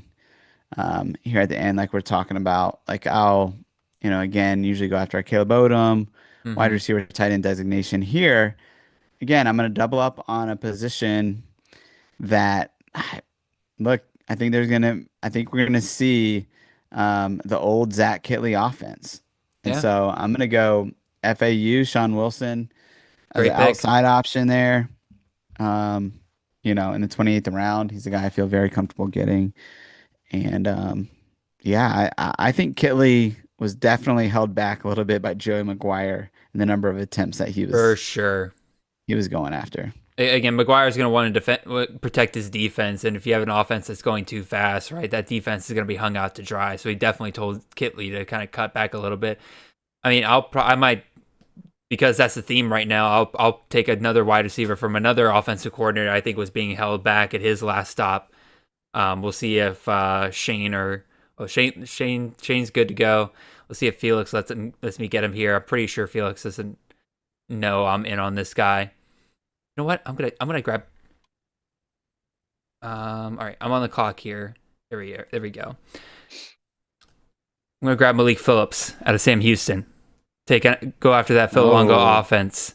Yes. And based on what the G5 Hive podcast said, and I do trust them, and I trust I do like God, I forget his name off the top of my head, but the beat reporter they have for Sam Houston's fantastic. And he mentioned that Malik Phillips was in the slot. Wasn't even like talking glowingly about him, but I was like, system play, let's go. I got instantly in my rankings, and I'm just gonna start taking him at the end of drafts right now as long as he's here, because Phil Longo's slot, gotta love it. Yeah, and got your man. I'm already forgetting how quickly names go through our minds. But who's the guy? Will Pauling? Yeah, Is this your new Will Pauling? This is my new Will Pauling, and again, I really think that it still irks me to this day that Luke Fickell went on an interview and directly said, if we get our best player too many touches, we're not doing our job. Because that's what he said when he said, if Will Pauling has 90 targets again, that means we're not doing our job. And I'm like, you morons, just get your best players the ball. It's not that hard a lot of times. Yeah. Now, again, Will Pauling's not exactly like a world beater at receiver. I don't think he's going to be an NFL player or anything like that, right? But there's so much dysfunction though in that organization. Oh yeah, and what was going on between them. So that's not your fault, man. He's just trying to hose Phil Longo with that comment. Oh, and Longo is now at a place just like Kitley where he can just run the system he wants to go. He's calling the shots now, and Sam Houston loves Longo because of what he did for them as offensive coordinator in like 2014 through 2016. So they're gonna let him do what he wants. We've been talking about hedging bets all night long. Guess what I'm going to do with the Phil Longo offense? I'm going to take Quavez Humphreys and I talk about this on the show tomorrow, where Phillips and Humphreys is very much like, do you believe in the system or do you believe in the talent? I think Humphreys has the talent. Dude was hyper efficient when he could catch the ball last year. Now, his reception percentage was like 39%. It was horrific. And PFF only credited him with one drop, but like I think there's some other stuff going on there, because you can't be sub 40% reception percentage without at least being the receiver's fault a little bit. But like Humphreys, if he could put it all together, I think he could end up being like a De'Ami Brown, right? Where you transcend the system because he's a better wide receiver than the guy who's in the slot. But I'll just take the shot. One of those guys I think is going to be great for CFF this year. Yeah, I like it, man. I'm with you. I think he definitely could be a guy. So I like both those picks again. System. Phil Longo is going to be in his bag. Playing the CUSA? Are you everywhere. Kidding me? Yeah. Yeah. If you can find like that conference is just so bad that if you can find any gold there, it's awesome. Tom, I told you, man, you can't throw names out there. You can't throw names. Tom. It's all good. I'm probably, as long as our boy here does not take, I'm gonna go Caleb Odom just because I talked about him earlier. Mm-hmm. And I do need to go. I've been doing 2 tight ends, but I also like to get Caleb Odom again, just as a guy. I mean, look, the Locked On Ole Miss podcast and other Ole Miss podcasts have talked about him as a guy that could be a guy that plays a different role outside. And as a tight end designation, I'm not looking for 80 targets. I'm looking for 40. If you get 40 and you have some weeks that are decent, we'll see. But yeah, just taking a shot there at the end of the draft on a tight end with upside. No, I agree. And again, there's other guys like that, right? Where Benjamin Brahmer there. I know Chris took the double eligibility. KJ Duff, right? Like maybe they play as wide receivers or stuff like that, right? But as long as they get their 40 targets and you got that tight end designation, like you said, you're good to go. Yeah. Brett Punny asks, is Baron Morton shoulder healthy? Baron Morton went 27th round here. He was a guy that I was considering for my last quarterback pick. As far as I can tell, he should be good to go for the season. Yeah, he should be good to go. And, the fact that they went back to him, I don't know what that says about Will Hammond. Maybe he's just too young, but I liked some of the stuff I saw from him last year. Oh, for sure. I'm hoping that he's a guy that hits next year. Yeah, otherwise those first round picks on him in Dynasty are going to hurt. I think a lot of those are Froton, so. No, fair point. Speaking of first round Dynasty picks, there's CJ Bailey. Boy, I really hope he takes a big step this year for Dynasty because, boy, I got a lot of shares of him last year. Well, yeah, and it looked good, right? We didn't know Anai was just the game has passed Anai by at this point. Yeah. I think that's probably the deal. And hopefully Roper will work his magic, but we'll see. I'm not a big Roper fan personally. Not a big Roper fan, but like you said, hopefully, between, Bailey and Smothers, they just kind of, as we talked about before, right? Just get your best players the ball and just let them work. Yeah. Dang. Shane just put in the chat that CJ Carr hasn't gone. And he said that's kind of surprising. That is a little bit surprising to me that he hasn't gone in this draft. I'm probably not going to take him here, but that's so crazy. He hasn't gone yet. I'm still not taking him. Chris K and I discussed Carr on the last CTN episode where we were talking about hard players to rank, and I think you would agree, Josh, right? Like Carr's a hard guy to kind of figure out. We've seen Den Brock have some amazing quarterbacks the last couple of years. Problem is that's just not what CJ Carr is. At least what we've seen yet. Maybe there is a rushing side to him that we just don't really know about yet, but it's kind of hard to place him. I got him as QB 49, and that kind of places him right around this range. I got a lot of guys ahead of him still.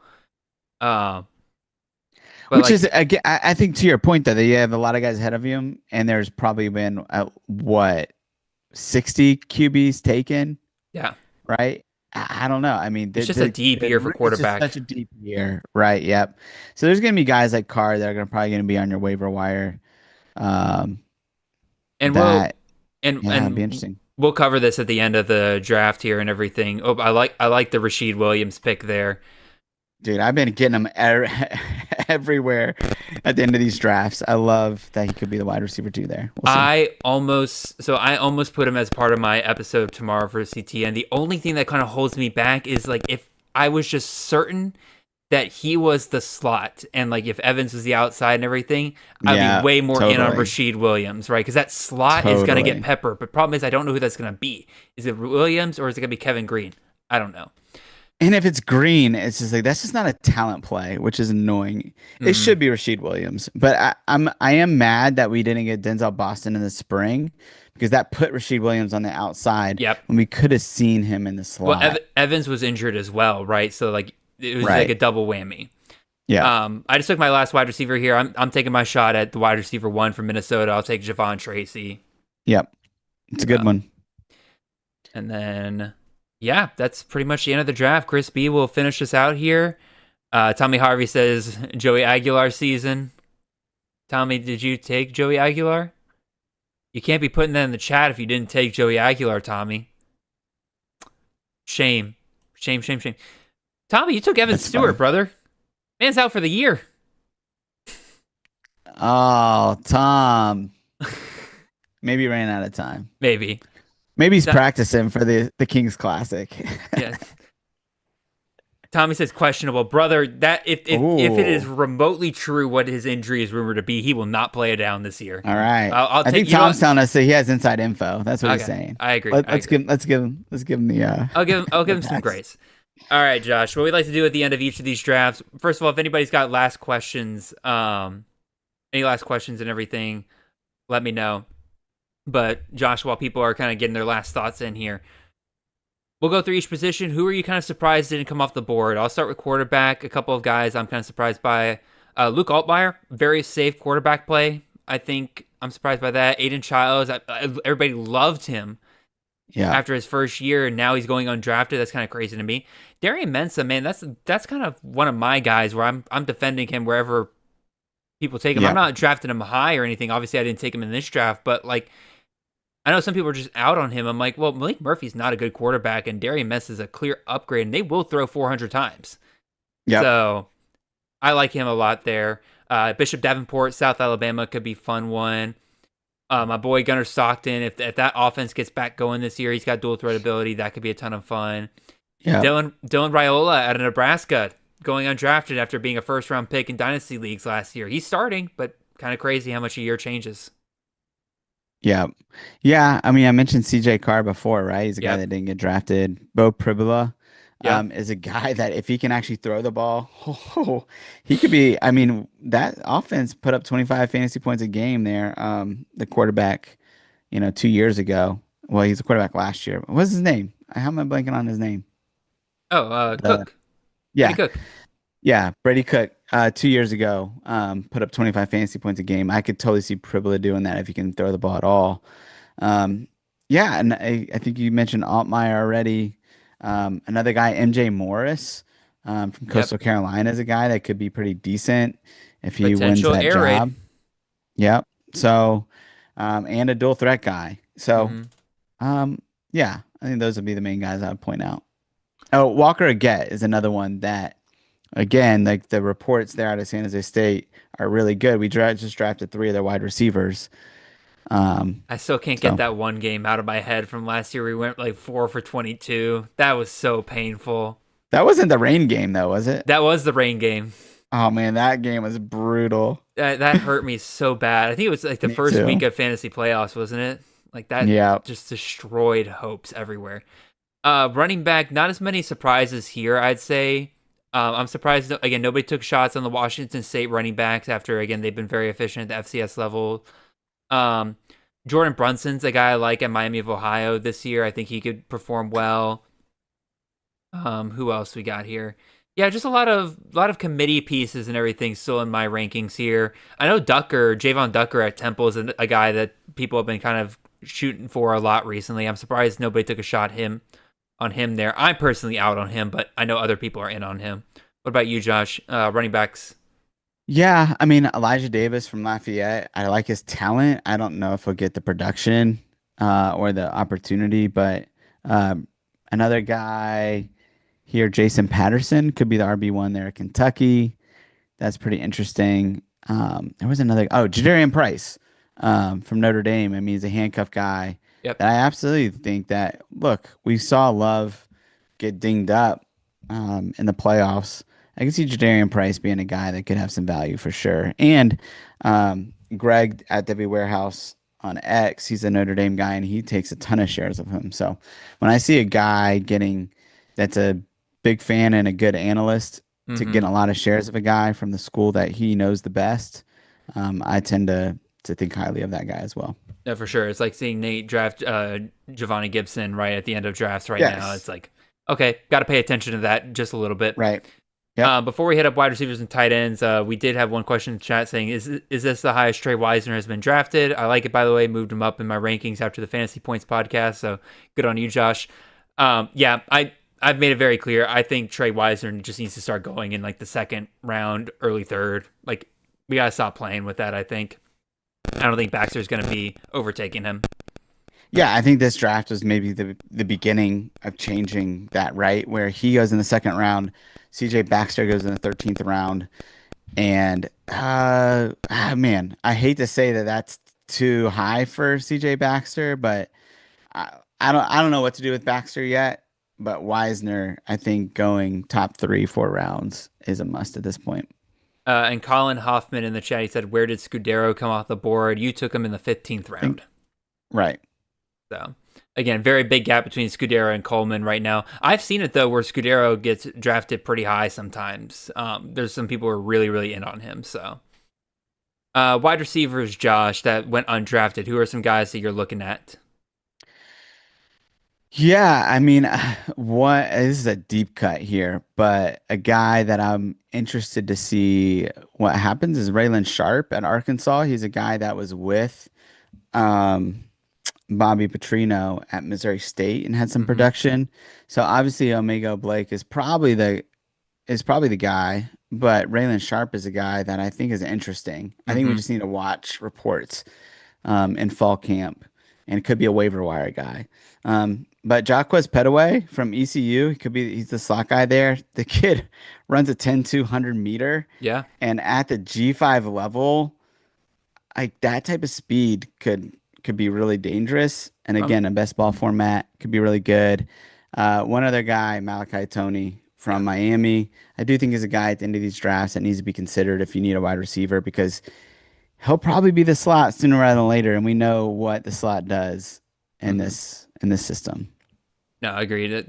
Like all those calls there, East Carolina is just making me worried. I haven't taken a lot of shares of their wide receivers, mostly because again they got really good dudes all over the field. Like I think Yeah, Hauser's totally. going to pass the ball a ton, but I really think that it's going to be a bit too spread out for any of them to really be great CFF options.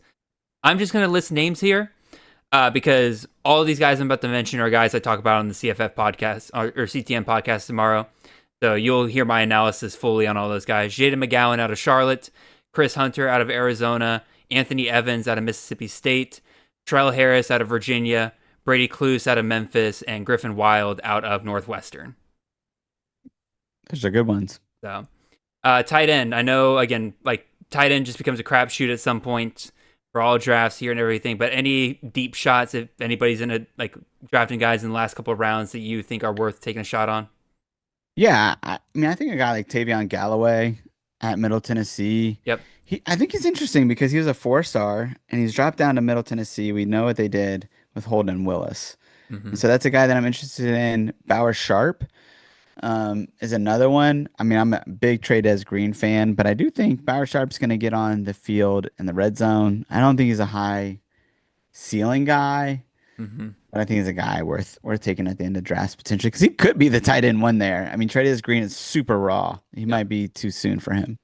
I had a couple guys at tight end I think people might be interested in. Matthew Hibner, tight end out of SMU with, Yeah. RJ Maryland still coming back from injury. He performed well in Maryland's absence last year, so I think at least for a time he could be really solid. Ethan Connor out of Troy, guy had 25 targets in 4 games last year. Hmm. Obviously he's coming back from injury as well, but who the hell else is Troy throwing to? Yeah. Right? So like if he's good to go. And in a similar case with Brock Lane at Utah State, right? I thought he was out of eligibility. Apparently he's back. And once again, who is Utah State throwing to? Josh, I asked this question, I think, to Elliot 2 weeks ago. I'll ask you. Or no, actually, it might have been Chris K. I can't remember who I asked it. Regardless, how many targets return among wide receivers for Utah State from last year? Oh, geez. Among the wide receivers? Among the wide receivers. I don't know, man. 20? Two. 25? Wow. Two. Yeah. I literally texted or DM some Utah State B reporters just asking them like, do you guys know anything about this wide receiver room? And they're like, we have no clue. Like the coaches aren't letting anything out, and it is. Yeah, I'm like, I don't know what I don't know what to do right now. I'll just bet on Brock Lane being the only guy coming back from last year. Yeah. And he was pretty solid last year as well. So Yeah. alrighty, man. Josh, appreciate it. Appreciate all of you guys in the chat. Great, lively chat. Love the questions tonight. You guys did a great job. If you have not already, make sure you like the video. Make sure you share it with your friends. Obviously, we won't be live, but as we've shown tonight, tons of great CFF analysis. A great way to get to know a lot of these players coming off the board. Josh, before you get out of here, man, fantasy points, what are you guys working on over the next couple of months as we get ready for the season?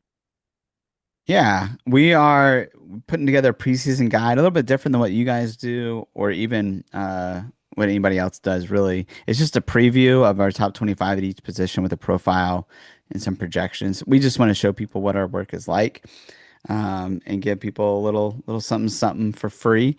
So we're working on that, and then we're putting out projections any day now And man, I don't know about you, but anytime I'm doing projections or not doing projections, but looking at the projections that we have, it feels like Christmas. Mm-hmm. Um, because it feels like, man, the season's starting. And I think everybody, all of us are starting to come to the table on our projections.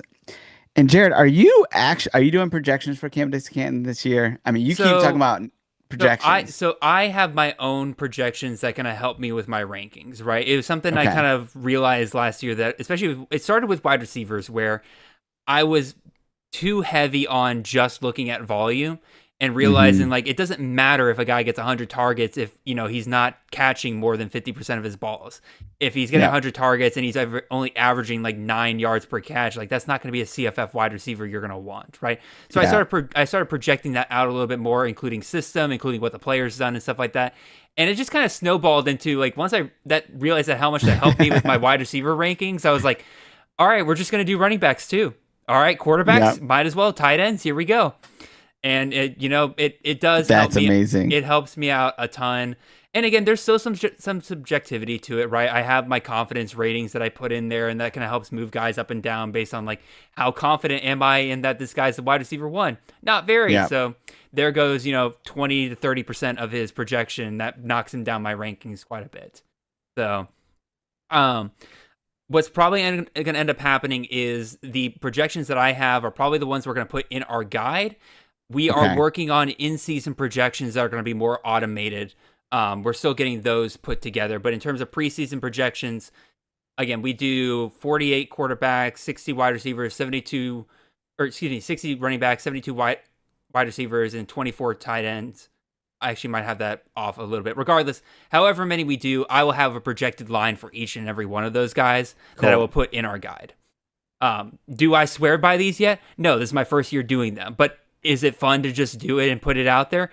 Absolutely. And I can't wait for, some of those like season long like prop bets and stuff like that to see, you know, what do my rankings say compared to them. So Yeah. Well, that's awesome, man. I'm glad that you're getting into the projections game. I'm a man of the people, so I had to ask the question. yeah, I appreciate it. And like again, I have not published them or anything. Just know that if you are looking at my rankings, that they are heavily influenced by those.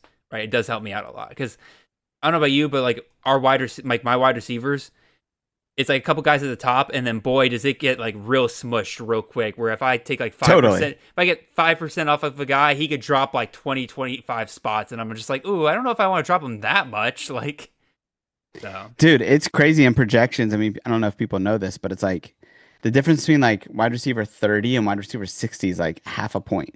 no, I mean, it's just it is absolutely minuscule. crazy. I know, love Joe Arpazi. I don't know if he's listening and everything, but like I gave him crap last year when his tier 3 wide receivers was like wide receiver 13 through like 71 or something like that. I was just like, bro, you got to divide up that tier a little bit more. But again, as I do They're my all own the same. as I do my own projections, I'm like, no, yeah, I can kind of see how you get to that because it can get real smushed real quick. And the wide receiver position, especially, it's there's not consistency at that position like there is running backs or quarterbacks, right? You're going to have boom Totally. weeks, you're going to have bust weeks, like, and eventually it all evens out a little bit. It's just, can you get those 40-point weeks? Can you get those 50-point?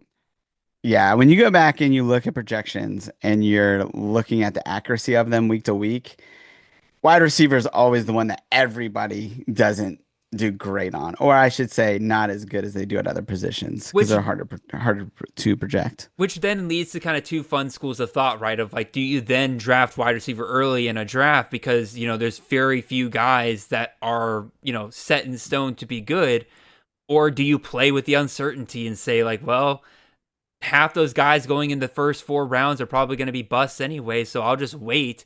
And if my bust rate's just the same, grabbing guys like in the 5th through 18th round, I'll just take wide receivers there. So it's a fun game to play, and it's fun schools of thought. So Yeah, for I know we're sure. pushing up against the clock here, Josh. Again, appreciate it, man. All of you out there, appreciate you guys. Make sure you check out campusagain.com. We got our CFF guide on pre-order. You can get it for 25% off right now. So that's $15 for, God, I forget how many pages. It's well over 200 pages of CFF content. So it's an insane deal that you guys can get out there. So make sure you guys go check that out. Check out tomorrow's CTN episode. I think I pumped that one up enough for you guys. Josh, appreciate you coming on, man. It's been an absolute blast. Until then, each and every one of you have a wonderful and blessed week. We'll see you back here next Sunday where we have the Gridiron Scholar himself, John Lobb, joining us. So y'all have a great one. See y'all.